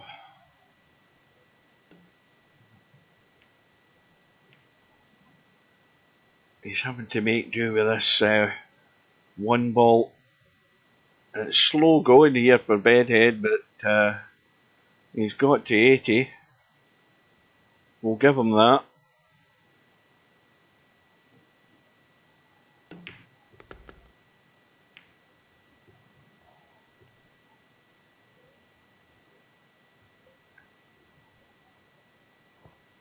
Well, I think he's got to, I don't know what the line's like. Let's have a look from his end, what he can do with the cue ball. Yeah, he's fine. Well, yeah, I mean, I would think he's going to get to 90, and if he can get a good run in the carom phase, he can win this game. I mean, yeah, it's not over. Cobra's just giving him 1 too many chances here, and he might pay for it, because this is game on now. Well, we're now 2 hours and 6 minutes into this match. Well, he can shoot this 5 ball. I mean, he's on a good line to shoot this 5 ball and then run into the 3. That's terrible. Yeah. I mean, he didn't recognize the 5 ball going in the pocket was the right line to hit the 3, and he cut it more. It's like, shoot the 5 in the pocket. Oh, he couldn't. He couldn't. He's on 88. He's 88. Okay, I'm a dummy. That's why he didn't. So what he tried to do is he tried to hit it easy to get the cue ball to go forward, but that wasn't going to work. He needed to do something else with the cue ball. Hit the 5 ball too thick and force it through, or too thin and bring it back, or he couldn't. What he tried to do wasn't going to work. Can I just make a point here? The point I'm making is that this match, as I've just mentioned, is 2 hours and 7 minutes old, and they've only played 2 racks, effectively. Whereas I lost to Brainfill out, we played 5 racks, and we were 3 hours and a quarter. So the way this is going, this is going to go beyond that at this pace. Yeah, well, you can always hope somebody wins 2 in a row. Uh-oh. Oh, now that might be one of these pixel ones. No, it isn't.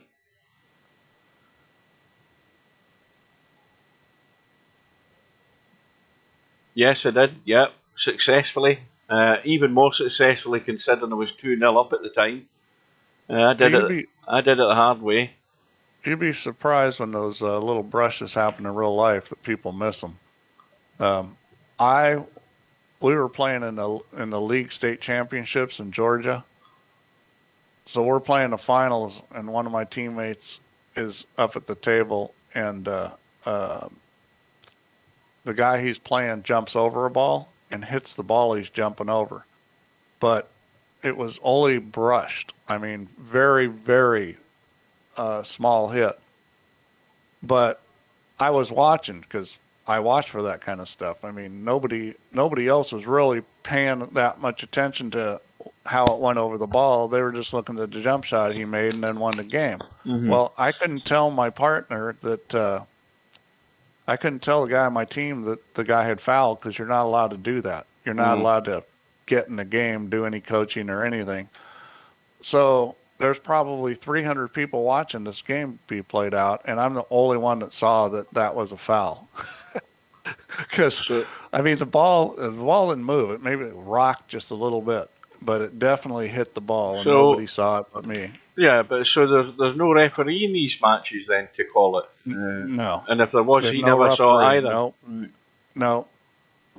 Typically, now it's not that way all the time. I mean, like in Vegas in the national championships, there's usually referees, but the state championship there was no referees.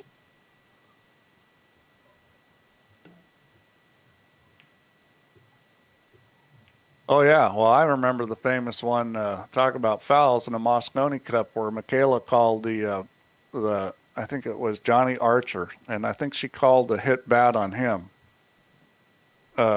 or she called the hit good on who he was playing. Whatever, she got it completely wrong. It wasn't the right call. Well, Cobra's having to work hard here for his points because one ball's dead. Yeah, and but this is to his advantage. Now it's looking pretty good, isn't it? Oh gosh, I don't think he can make this. He's going to have to shoot a masse shot. Let's have a look.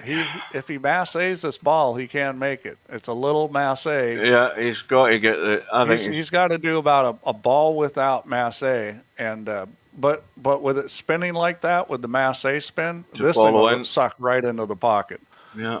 Well, If he doesn't masse this, I do not believe he can make it unless he makes it in a different pocket. He may be calling the side pocket here. He can make this in the side pocket, or I don't know about the corner. I think the tit's in the way for that, but I think he can make it in the side pocket, the side the cue ball's on. Oh, he's calling it there. he's trying to go 3 rails. I think this is too deep to get enough on this. This is crazy shot. I don't know why he's not just trying to go straight into the side pocket. Yeah, it's never going to happen. That's a crazy shot. He's got it running on the right line though. God. That I don't. Yeah, get the only that. the only thing is hit it the same way with a little bit more English, and he goes right in the side pocket. Yeah, but it was the wrong pocket that the cue ball was heading to anyway. I think.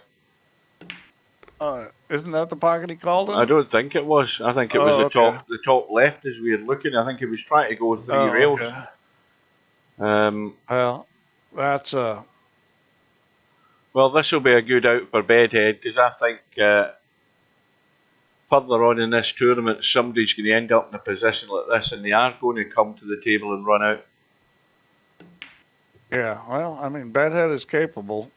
Oh dear! Oh, that was close. That was close to disaster. Well, how can he manipulate these? I mean, this is the one you don't want. You don't want to be playing the 1 to the 5 because you know you're pushing it towards the pocket. No, you just this is a little tricky because it's getting to the rail first. That's that's actually a good shot there. That's a shot to try and recover the 5-ball. That's a very good shot.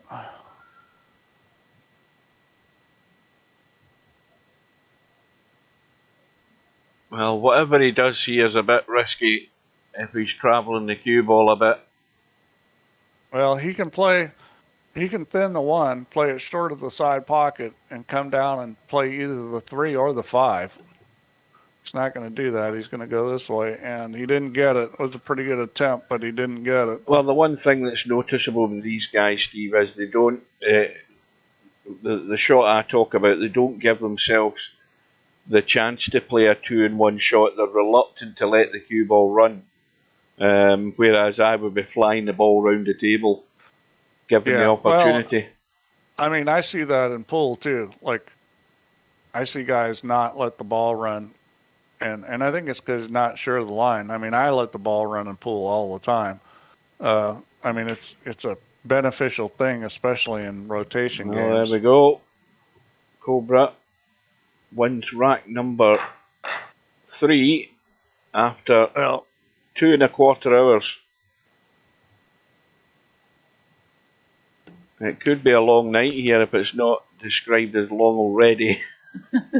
Well, Cobra has definitely played better than Bedhead has in this match. There's no doubt about that. I hope he's trying to make this ball. He is. Yeah, but he's missed the carom. I mean, didn't get into the cue ball enough. Had to. It's either not enough draw or speed. One or the other. Yeah, and the speed is the one thing that you're reluctant to play in those angles because you know the half hit on that ball takes you to the scratch.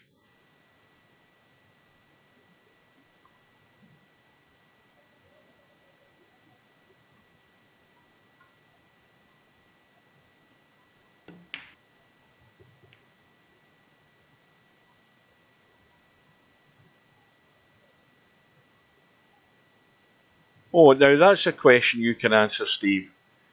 When I'm listening to, I don't know who the American guy is, but I can't remember his name, but when they're doing the Moscone and stuff like that, there's usually an ex-American pool player does the commentary alongside, and sometimes during the commentary he'll mention, maybe the cue ball or the players playing over a ball where it's dicey, and he fairly frequently mentions, and he'll say something like, and it's foul in all balls in this competition. Now, my question to you then is, Steve, is what other rule is there where there's not a foul in all balls? Do you ever? I mean, because a lot of competitions are played, or it is what they call cue ball fouls only. So, what happens if you're shooting over a ball and you move a ball? It's kind of a squirrely rule because if you move a ball, that ball is replaced to where it was.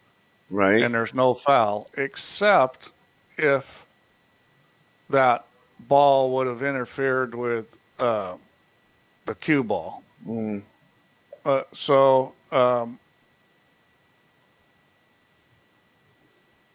And most of the time when they're playing that rule, though, and not all the time, but most of the time when they're playing that rule, they're also playing if you move 2 balls, it's a foul.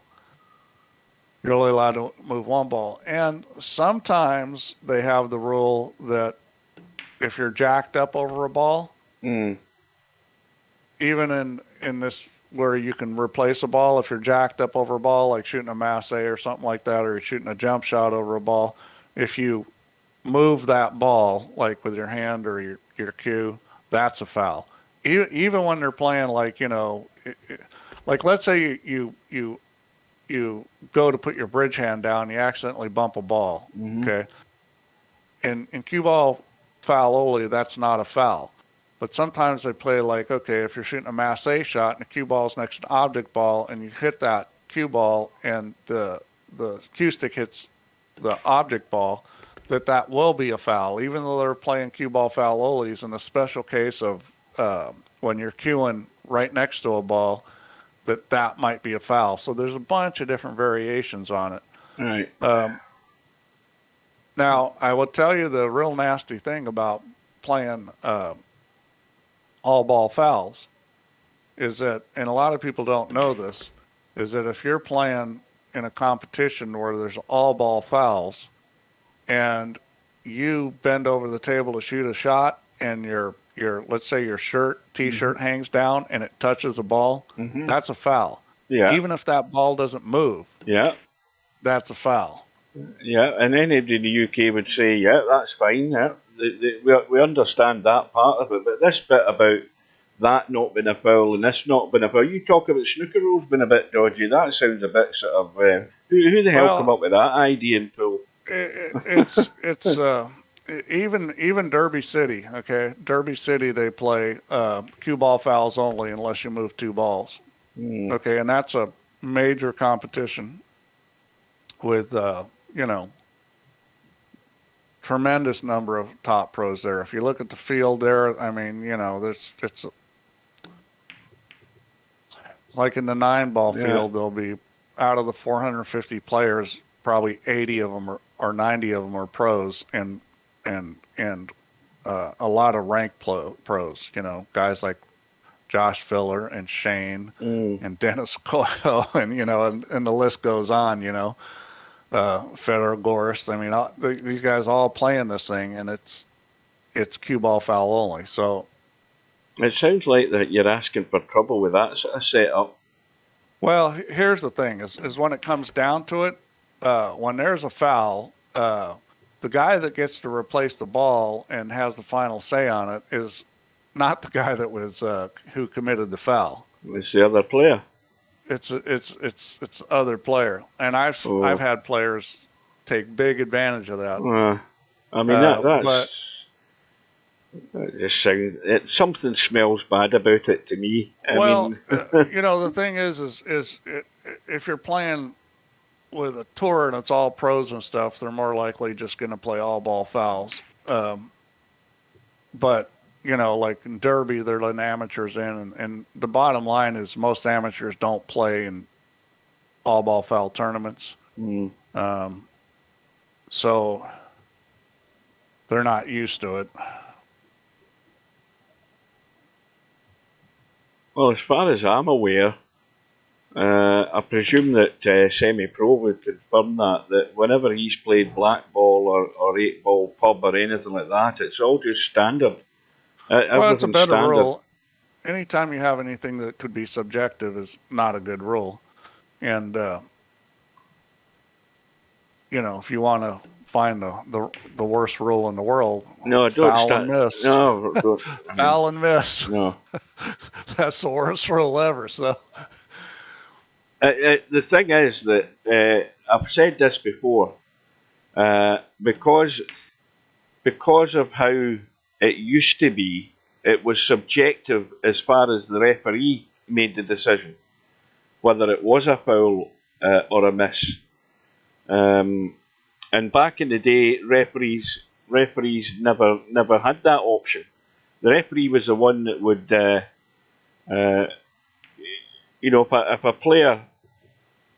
if a player was in a snooker and they had to get out the snooker, it just left a doubt about it. See, now because they're professional, they're expected to hit the ball unless it's virtually impossible. Then the referee uses his discretion. But 99.9 times out of 100 in professional snooker, if they don't hit the ball, it's a foul and a miss, and it gets replaced and they take it again. You still have to put the balls back. Yeah, see, that's the thing. Is any rule where you're putting the balls back is already bad. That's what's bad about cue ball foul only. Is that you do something, you change the table, now the balls have to put back. No. As soon as you do that, it's a bad rule. No. You look at the there's plenty of professional matches you can watch in snooker where they're using the television system to actually help them replace the balls. They've got a second referee on the monitor. Yeah, but the problem is if you're playing down at the snooker hall and how are you going to replace the balls exactly as they were? Now, and that's You should not have different rules for pros. Well, And I'll tell you the main reason why you shouldn't have different rules for pros. Because the average person wants to play the same rules as the pros. yeah, That's how people think. yeah. Well, So as soon as you make a rule that you have to have a referee and a TV and everything, I can't see how you can defend that as being a good rule. well, I would say that unless they're good amateurs, most snooker halls, you know, the guys that are playing, they don't. The foul and miss rule doesn't come into it. It never did when I played, and whenever we had tournaments on, we never had anything like that. But in the pro game, most certainly, yeah. Anyway, Yeah, it's just a bad rule. but I think, and I think cue ball fouls only is a bad rule. yeah, I think it should be all ball fouls all the time. well, for yeah. the same I mean, reason. I think it should be like that across the board in American pool. I don't see why they have to some stupid dumb rule about cue ball fouls only. I mean, it smells just as bad. I'm not sure who came up with that idea. Well, it wasn't a Brit. I'm pretty certain. You can't blame it on us. Well, I think one issue is it doesn't really solve the argument issue because people go, oh, you touched that ball. No, I didn't. Yeah, exactly. It's because if the ball didn't move, it's hard to tell sometimes. Oh, your shirt touched it. Oh, your hand touched it. Mm-hmm. Oh, your cue touched it. Well, I think the other thing to bear in mind also is in professional snooker, and you'll have, again, if you've watched enough of it, the pros always call a foul, unless it tends to be the one that the referee will call on them will be maybe a shirt cuff catching a ball as a bridging over a ball. The referee will maybe spot that. The player won't know it. The player won't recognise it. But anything else like a double hit, like a push shot as we call it in snooker, the player will generally call that himself because the referee finds that very difficult to make that decision. And the pros will call fouls on themselves in professional snooker. That is just professional etiquette. They do it all the time. Yeah, well, I mean, pool players do that too, although it's not always guaranteed against some people, especially if you're playing for a lot of money. Larry saw a strange one the other day on YouTube. What's that about evolution from bar table rules? I do really golf with all the full USGA rules. I definitely do. And I know the rules pretty good too. Now there can be local rules. For example, where I play, we have a local rule that if you're on a tree root, you get a free drop. Mm-hmm. We don't want anybody getting hurt. But those are local rules, which is perfectly acceptable to the USGA. Yeah, that's happened, Larry. Well, Michaela Tabb, there's a video of Michaela Tabb where she walks to the table. She's the referee. She walks to the table and lifts the cue ball. And and she had to replace it. She, for some reason, she thought it was ball in hand in the D for the incoming player. And she just went to the table and lifted the cue ball out of the blue. Yeah, well, I've seen people pick up the cue ball when they didn't have ball in hand. That's always there's crazy things like that. It's an instant foul is what it is. Well, more to the point, while we've been nattering away here, Bedhead's got himself a run of 59. Bedhead's deciding that even though he's bored, he's going to try to win this match. Yeah, he's trying to hang in there. Well, I think it's funny watching these guys play because what happens to players, I'm sure that you guys have probably played with Cobra or whatever and seen him play better than this. But what happens to players when they're not familiar with the game is they may start playing good in practice and you're thinking, oh, this guy's got it down and all that. But when you get in a match and there's just a little nerves and you just don't think quite as clearly, all of a sudden, all that good play that you had sort of can go out the window and you can struggle. And I think that's what's happened with both these guys this match. They haven't played their best, but they're not used to playing Cowboy. Now, what circumstance are you talking about there, Larry? So you can stop a scratch and not give... Oh no! If you stop the ball from scratching, That's a foul. That's ball in hand. That's a foul.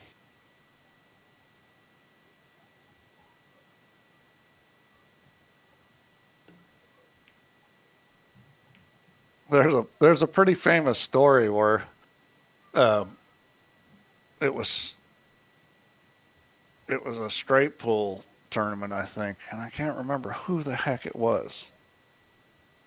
But anyhow, the referee had called a foul, and the player was all pissed off. And the next time he got to the table,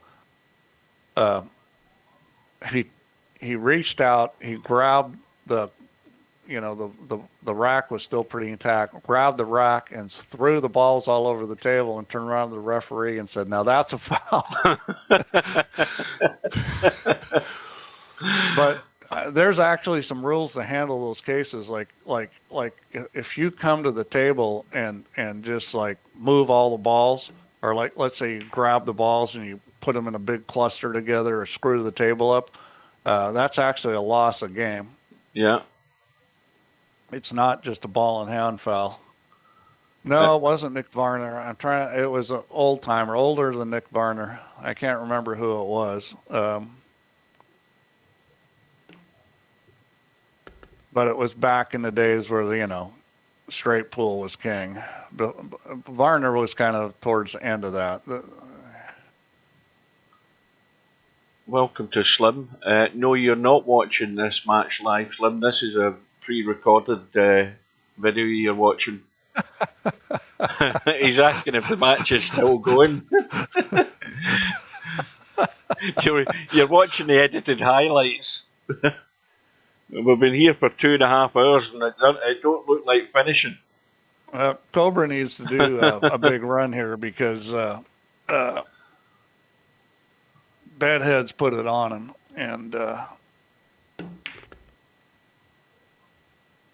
I think we're going to get our money's worth tonight.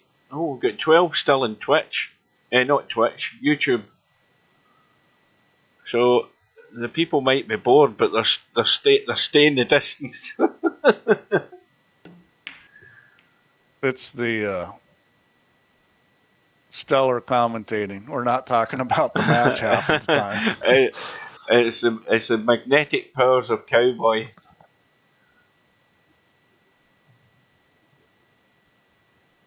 So Bedhead on the brink of getting to the caroms, and Cobra with a chance to eat into the deficit.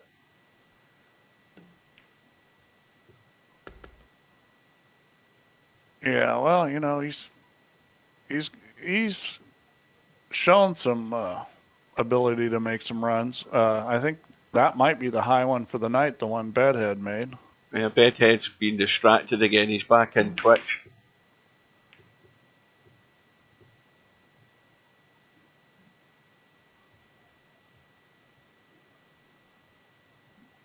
I never miss K. Yeah, they haven't missed a lot of pocketed balls, but they've sure missed a lot of caroms. So I'm now looking at my watch thinking that's 2.5 hours. We've played 3 racks. Are they going to break the record for the tournament of 3.25 hours? We're getting close to 4 racks. We'll probably be at 4 racks within another 15 minutes. Although Cobra stays at the table, it could be longer than that. He's not exactly ripping it, setting any speed records here. It's funny how the guys that don't want you to put shot clocks on are the guys that are the reason why we put shot clocks in. Mm-hmm.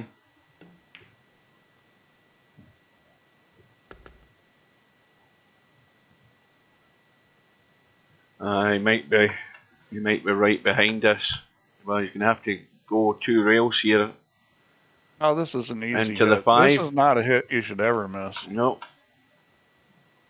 Needs to bounce that 3 ball. Presume he wants to pot it and stay up there. Cut it down the rail. I think he can cut it and he's fine. I don't think he's going to catch the point, I think. I'd shoot the 5 ball if I was going to catch the point. I don't. Yeah, I think I'm looking at it and I'm just I'm having my doubts on that 3 ball. He's looking at it again. You catch the point, and anything could happen because you're not quite sure how you're going to catch it. Nice, got it, and that's oh well. Yeah. Oh, he's got it all right. Well, yeah, he's got it. He's only left Bedhead the carom, and he's. I mean, why not just shoot the 5 there? Okay, so the carom ends up being a little tougher, but that was I didn't like that choice. Well, he's killed the 3 for Bedhead though. Well, that is one good thing, but he left the easy carom. He got good shape on the easy carom, and we'll see what Bedhead can do here. I mean, he's in a position we'll have both balls at the same end of the table, and see if he can. Well, I think he's got to draw to the 1 and try and bring this. The way the 5's going around the table, he's certainly looked to hit. I'm not sure why he's going to the 5. I would have gone to the 1 and come out. This is good if it just. This is real good though. Whatever his plan was, that worked out good. You just don't want to hit this 5 very hard, which means the balls are going to get separated. Yeah, he's still okay. This is just kind of a touchy hit off this 5 ball because it's frozen. That's real touchy. This is a tricky shot, and that's why he didn't pull it off. Pushed it off there.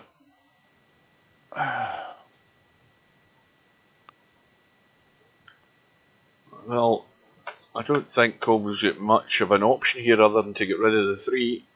Oh, you can just shoot the combo. I don't know why he just didn't shoot the 1-5 combo. He didn't need to get rid of the 3. Well, he's going to have to eventually, probably. Well, of course, because he has to score. So he can maybe nudge the 5 in here if he wants to let it run into the 5. Yeah, I would be thinking that. No, he's thinking that too. He's sitting reasonably good here, I think. Once the 5 spots, that'll do it.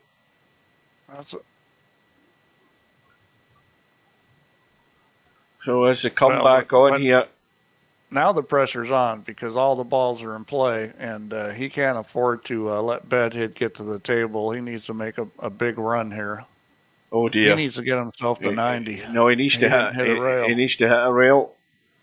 Yeah, and that's easy to forget in this game, isn't it? Yeah, most certainly is.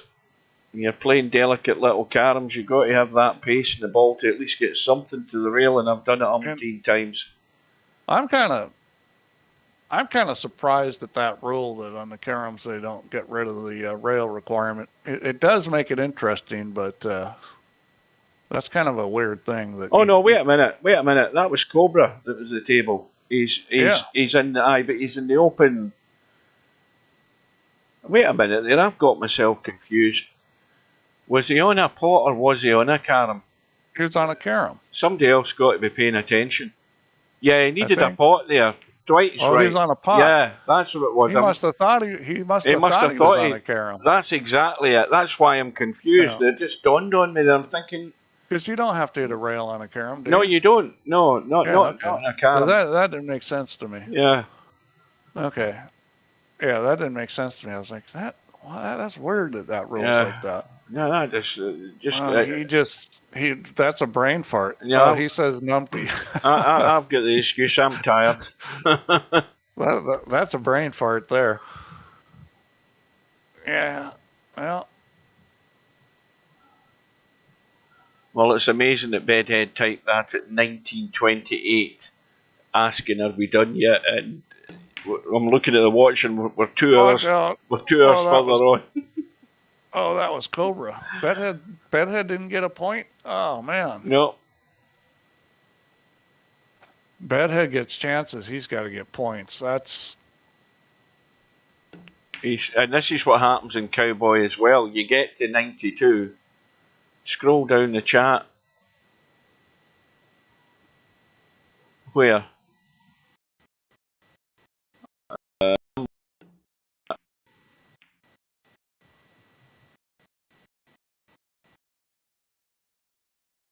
Chat, did I end up there?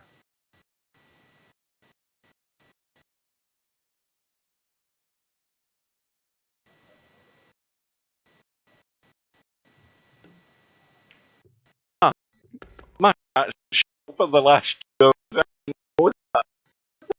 Yeah, if you had moved it up, then it doesn't scroll. Yeah. You have to be down at the bottom for it to scroll. Because it assumes that you moved up to look at something, so Yeah. it doesn't want to move it on you. Yeah, I never realised that I was thinking that that's all they'd said to one another for 2.5 hours. Yeah. See that what he said at 21:36? He was talking about you. Oh dear. Well, this is. Let's put it this way: if Bedhead loses this match, I don't think he's going to be heartbroken. I think he's going to be glad it's over. Well, I mean, either way, I think Bedhead's got a chance to be pretty good at this game. I think it's unfortunate that he's playing Cobra first round because that's just made it slower.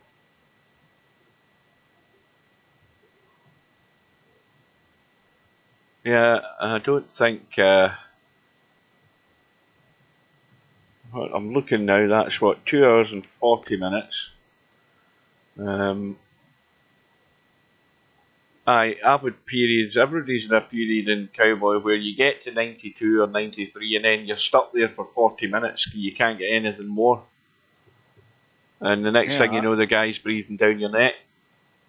I mean, I might need more coffee and another urination break.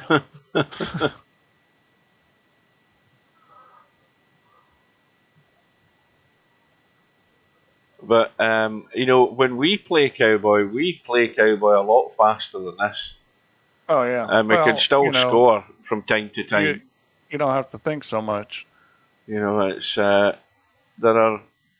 are shots that we play. I mean, admittedly, I didn't play nothing much good the other day, but I'm just in the habit of going for my shots. And when they do work, you put runs together. But I just could not stand playing at this pace for 2 hours. Well, Bedhead's going to be cursing Cowboy and Cobra tomorrow morning then, because he says he's up at 4:30 a.m. Yeah, I'm up at 4 as well.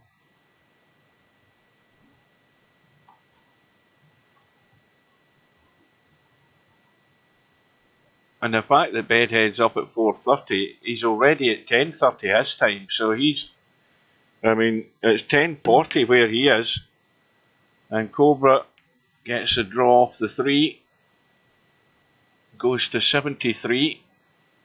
Well, I will say the one good thing about these guys playing in this is their pool games will get better for have played in this. They're going to learn more about the line of the cue ball, and that's going to help them because it's going to help you move the cue ball better, and it's going to help you play safe better. Also thinking about controlling the speed of 2 balls. There's a lot of good things that'll come out of playing this game. Yeah, I think what they have learned overall is they probably won't play in another one. Well, it's like I tell people, play straight pool, play one pocket. You want to get better at pool. Those are the games you should be playing. If all you ever play is 9-ball and 10-ball, you're limiting yourself. There's a reason why Albin's been the best. It's because he's embraced other games. Exactly. That is the one very valid point, that he has adapted to whatever game's there at the time. Yeah. I know Bedhead plays one pocket, and that's a fantastic game. Albie's never. I don't think Albie's ever turned down a tournament, no matter what it is. Yeah. Well, I'll tell you the biggest difference in Albin's game was playing straight pull. I watched, when he played in that straight pull world championship, I watched how much better he got, just as the tournament went on. Mm-hmm.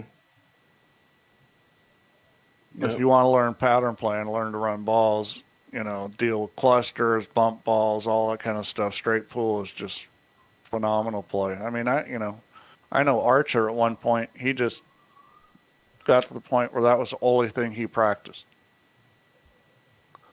He didn't practice any rotation games. He just played straight pull.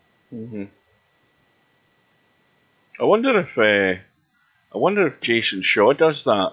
I wonder if his practice routines, whether he does straight. He must do straight pull in practice. I mean, there's no way he comes from 9-ball and goes to straight pull and gets a 600 odd he's run. played a fair amount of straight pull. I mean, he was always playing in the straight pull challenge at Derby City. Yeah. I used to love to watch him play because he doesn't really play like a straight pull player, and he'd get up and hit these break shots and just it didn't matter if the balls were close together or whatever, just kabam. I mean, he's such a good shot maker. He's a lot of fun to watch play straight pull. Well, Bedhead is in.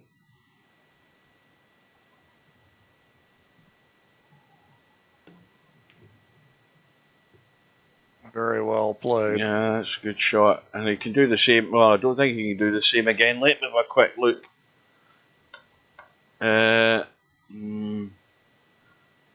I'm not so certain he can do the same again. He might be able to go the other way to the 3. Yep. That's what he's doing. And he's got the 5-ball as a backup if he hits it hard enough.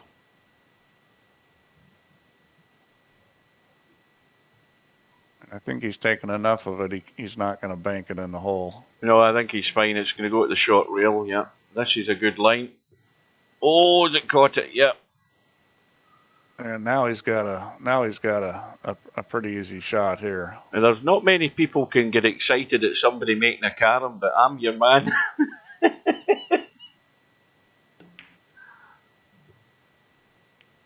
Oh, that just needs to get more legs past the side pocket, that 3-ball.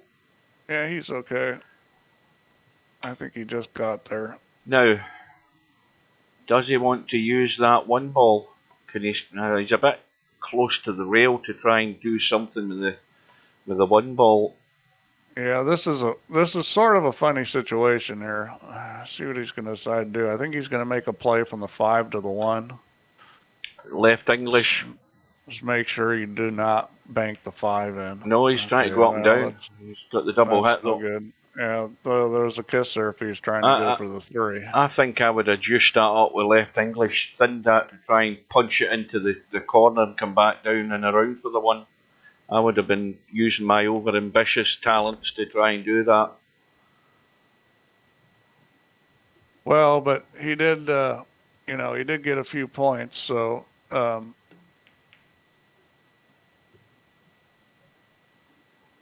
There we go. It wasn't a wasted. No, he got 3 or 4 out of that, so he's a 97. Yeah. He's looking good.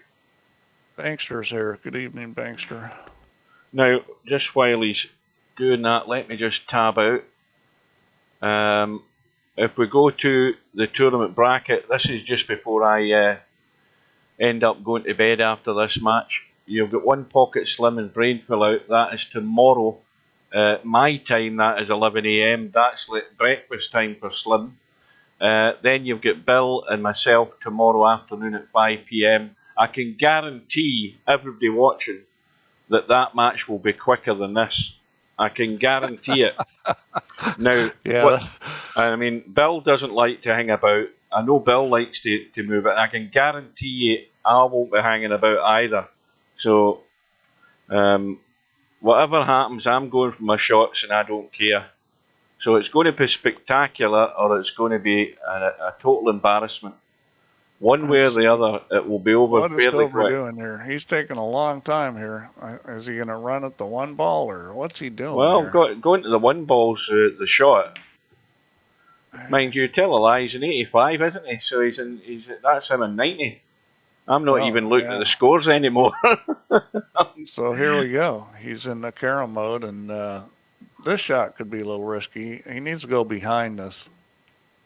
That's what he's trying to do. He didn't hit it thin enough. He did take your advice. He did go behind it. He did not hit it quite thin enough. Well, this is thin in the 5, 2 rails onto the 3 behind.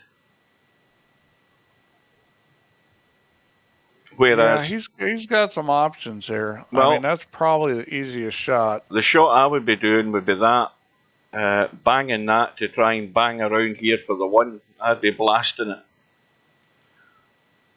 You'll see some of that tomorrow. I can guarantee you that as well. See, like me in this situation, I'd rather go 3 rails to the 3 than straight across. Oh yeah, I mean, give me any sniff of 3 rails and I'm going for it. I mean, he's going to go straight across, but I'd rather go 3 rails here. I'd be going off the 3 and around, definitely. See, I would have gone 3 rails off the 5. Yeah, well, I would have went off the 3. But either way, I don't like that shot trying to, hit that thin and get the 3 ball. I think, that's not the best shot. See, the better Cowboy player, these guys are good players, right? There's no doubt they're good players. But what they're doing what a lot of Cowboy players are reluctant to do, and that's to run the cue ball and take that risk. Because if you've got a good eye line, you will spot the 3-railer if it's going to have to bail you out. And you have to fall back in that at some point, but a lot of these guys are reluctant to do it. Well, that was close. He almost made the 3 ball. Well, this is pretty easy. If you a 2 and 1 shot behind the 3. 2 and 1, and these balls are sitting nice here. Yeah, he should be able to get a lot of points here. The alarm bell should be ringing for Slim. He'll be able to go back and forth here. Well, this is fine. That's not exactly how you wanted it. Yeah, it's fine because he's going to get a carom from the 3 to the 1. I mean, he can go 3 for the 1 or the 5. Yeah, but the 3 ball's going to leak away. You'd be better off running into the 1 here. Hang on, well, it's a little too hard. Now, this is going to work. He's going to work down the rail here. If he pushes this 5, he needed to push it a wee bit further than that. Yeah, I mean, not nursing him as good as he could. Well, I don't know what the angle's like in the 1. I think the angle's a sort of bank angle. I don't think you'd be doing well to. He can shoot the 1 to the 5. He's going to go the other way. Oh, Watch no, hang on a minute. Hang on. Oh, God. There you go. Wow. Yeah. Now, see, that's why I would be more inclined to have drawn from the 1 to the 5 there. The only thing to double check was whether the 1 was a bank anywhere. And this looks pretty good here, running right down to the 1 ball. Well, he's on 99, so he has to keep the 1 ball live. Yeah, and he's kind of doing it this way. Oh no! And he's gone behind. No. He's gone behind the 3. Look at the gap. Oh no! And he's found a gap. He typed in chat how. Wow, that's well, that's what happens when you don't play a game. Is you get in those situations and it should be simple, and all of a sudden it's not. It ain't over till it's over, as I've said. Wow, that was.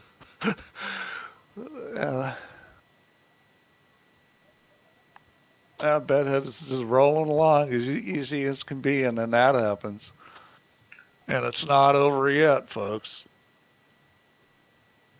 I mean, Cobra's got a good chance here. I think he'll go to the end rail. Oh, no, he's going straight at this ball. Wow. Well, now I don't like that shot. Well, he's potted the 5 again. I thought he should have thinned the 5, gone to the end rail with English, and spun out and hit the 1. I wouldn't have played at that 3 ball. So the 3 ball's still in play as long as you're either going. Well, the danger is going to the side rail into that 3. You don't want to do that. You want to go short but rail. you need to get the 1 near the pocket. So whatever he does, he wants to leave the 1 near the pocket, and that's no good. That's good if you're up the table because it's a scratch every day of the week. Yeah, well, I mean, I think he had the right idea, but he didn't put enough English on that ball to open it up the way he needed. I don't think it's going to be there much longer though. Oh, and Cobra's nudged it twice. You don't get 2 points for double hitting the ball.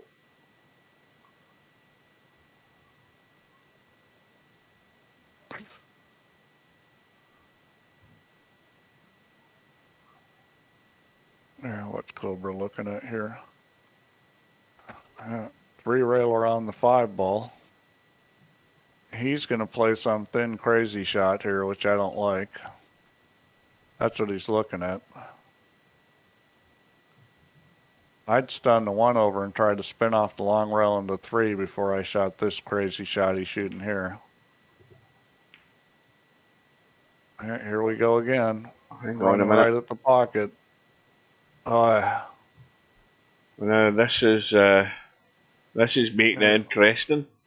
This is no good. I mean, I didn't like that shot, and at least he didn't make the ball again, like he's done every other time. But this is, this is. Is he going to try and dead weight this, catch the 3 and just catch the 5? But the problem is he'd probably end up with no follow up shot from it if he doesn't knock the 5 in anyway. That's what he's doing. Yeah, just trying to. Well, he might try for another one. Let's have a look. He might try for another one. I don't think he's gonna. I think he's gonna try to go forward off the 3 into the 1. Well, maybe not. He's looking at. I think if he puts a little bit of left on this, he might be able to just check enough off the rail and catch the 3. He's gone for the 1 and got it. Well, that was close. Tried to knock it in the pocket. When's he going to play a 3 railer? He doesn't. These guys don't seem to like to do 3 railers. No, they're reluctant to do it, and you do have to be brave enough, particularly in the carom phase, to start moving the ball. You know, you're going to scratch, you're going to get a bad roll, but you have to. And a lot of the guys prefer to, draw to a rail and bump a ball. It's the easiest option. But there are occasions. 3 cushions are a pretty hard game. I mean, even good players, it's not easy to get big runs in 3 cushion. Oh, that's a tortuous game, that. Not quite as tortuous as 1 pocket. I like this play. He's going to have them close together again. Oh, he didn't hit it quite hard enough. Well, he's still okay. He can shoot the 3 ball and draw back into the 1. Get the 3 ball going back and forth. I think that's what he's going to do. Yeah, I think. Or he might do it with the 1 ball. Yeah, he's going to do it with the 1 ball. But he didn't draw straight back, which I think if he drew straight back, he could have kept the 1 ball closer to the 3. So he's on 97. The run is 7. I mean, this is life-threatening here for Bedhead. He's just got to miss the side pocket tit, which he shouldn't. If he hits that, he wasn't going to hit the 3 anyways. I think he's going to thin this 1 and go up and down the table for the 3 ball. There is a scratch there, though. This is a risky shot. Yeah. Well, has it got? Going to catch the knuckle? Yes, it is. Yeah. Right now, it's got to be the 3 railer to get to this 3 ball, Bedhead. You've got to do it. I mean, you can punch the 1 and try and go left English and come down and push to the left long rail and bump the 3 that way. You can try that. I think you need to juice it up an awful lot to do that. I'd still be going to 3 rails. Yeah, I would too. I would never think twice. This ball would have already been shot if I was at the table. You got the legs. Has he got the line? No, he has. He's heading for the pocket. That's the risk you take. Kerplunk. That's the risk you take, but there's no way I would have turned that down either. Well, you either had to play short of that or long of it. Long off the end rail was okay, but that was no good there. I personally probably would play long off the end rail, but this looks good. And this is another 3-railer. All day and every day, it's a 3-railer from the 1 to the 3, or a 2-railer, depending how he gets the line. But yeah, this is a little trickier now where the 3-ball is. It's a lot easier to make it where it is now. Oh, he's way inside. Inside. He had to open that up. All right. Well, this is a pretty good opportunity for Bedhead now. He's got to get this. I mean, if he's playing from the 1 to the 3, he's got to get this really, really thin. Anything that's slightly thicker, he could end up clipping the 5. You can play from the 3 to the 1. A little dicier in VP with a quick reaction off the rail, but you can play from the 3 to the 1 with a lot of English here. Yeah, it's doable without a double kiss. He's trying the thin with a bit of left English just to try and straighten the line, and that's a good shot. Has he caught it? No! He didn't get it. He had the right idea. Wow. And those are the little... he played a pretty good shot there. It didn't work out, but he played a pretty good shot. Now, you see, that's where somebody who's experienced with the manoeuvre of the cue ball would do that. There's a lot of players would play that shot and not think, well, I maybe need a bit of left just to straighten this ball and hold the line. I would have played off the 3-ball. Yeah. I'd be pretty confident I could play off that 3-ball and get the carom on the 1. I thought that was an easier shot, but if you don't play 1 pocket, you probably don't know that shot. Oh, good effort. 3 balls and headed south again. Now Bedhead. Okay, so he's got decisions here. What he's going to do. There's no easy hit here. He's going to try a pull and the shot. The cue ball's heading south as well. These guys got to be pulling their hair out about right now. Well, I think this match may be over. This match could be over. This certainly is a good, easy hit. Yeah, but you've got to... He's got a lot of choices on this. The thing is, he's got to get to hundreds. He needs 2 hits here, so he's got to think about how he's played this carom and how he can try and gather the balls, and then keep the 1 ball alive for the scratch. Now that's the right pace for the 3-ball. That's excellent because worked out really well. Now he can bring the 1 into play, but not too far, and he's got the scratch into the top left-hand corner. If he plays this right, he's just got to be gentle and let the spin work, and he's home and dry. Oh, I think he could have hit that softer, but it might work anyway because he's looking good into the side. Yeah, he's looking real good into the side. This is over. You just got to make sure that the 1 ball doesn't come off the tit and come back and hit the cue ball. No, he's fine. This is a gimme. You have to put the 1 ball into the pocket. He's never missing this in a month of Sundays. There you go. Well, he had to be way out there because it was actually pretty tight. Well, thank God for that. It means I can get to bed. So that match took exactly 3 hours, give or take 30 seconds or so. So well done to Cobra. Bedhead's off to bed. Good playing, guys. It was, for guys that don't play Cowboy, it was a pretty well played match. I mean, hopefully they learned something about playing caroms. Oh, now that's the thing. Let's go to the bracket and have a quick look. Let's see if the score is correct. Where the hell is it? Oh, there it is. Cobra's there. Well, it just shows you the final rack again. I mean, what am I missing? So the change I made was a total failure then. Okay. Yeah. Good. Now let's. Oh, wait. That Oh, might not be a total failure. There might be some small piece of success. I'm going to Bedheads. Oh, no. The activity page is wrong, too. Everything's a failure. uh, I got 0% correct. The recent activity is incorrect, too. Okay, so that's what kind of programmer I am. That's what I get for not oh, that testing it. doesn't do anything. That It only didn't shows work you at where it all. is in the bracket. Right. Let's have a look at the. Let's have a look at the stats for that match. Is it worth looking at? Oh, they're going to be terrible. Those are not going to be good stats.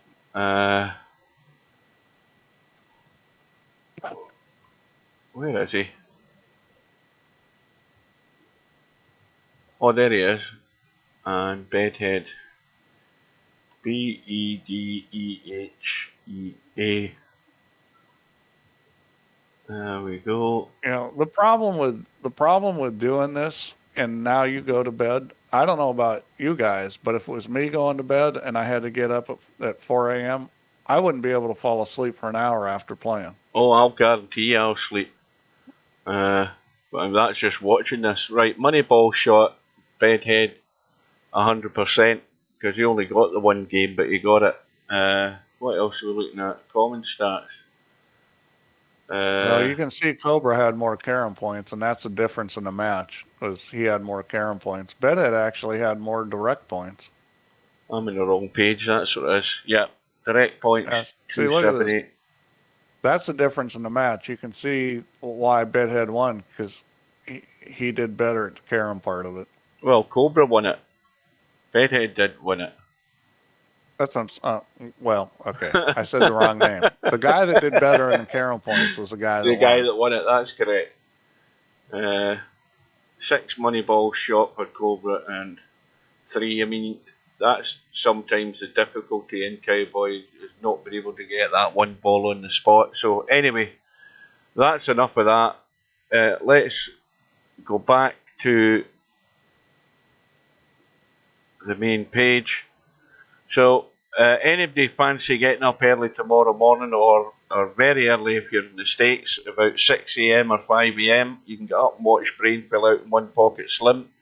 They're going to go at it. And then me and Bill tomorrow afternoon at 5 p.m. Fast Eddie and Mooncake will actually be going an hour after me and Bill start.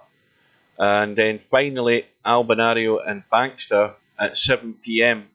Now, I don't know whether mine and Bill's match will be finished soon enough that I can catch the Albinario Bankster match, because that'll be worth watching. And if it doesn't, I'll be going in to watch it anyway, to see the end of it. And then finally there's Spud Boy and Sylvia, but that is next Saturday. And that is it, folks. I'm off to bed. I need to get a few hours sleep. Yep. Thanks to Steve for joining us. Well done to Cobra. Better luck on the one lost side, Bedhead. You never know. It might be a long tourney. Take care. You're getting better, Bedhead. You'll do okay. All right. Good night, guys. Take care. Stay safe, and we'll see you later, guys. Thanks for joining us.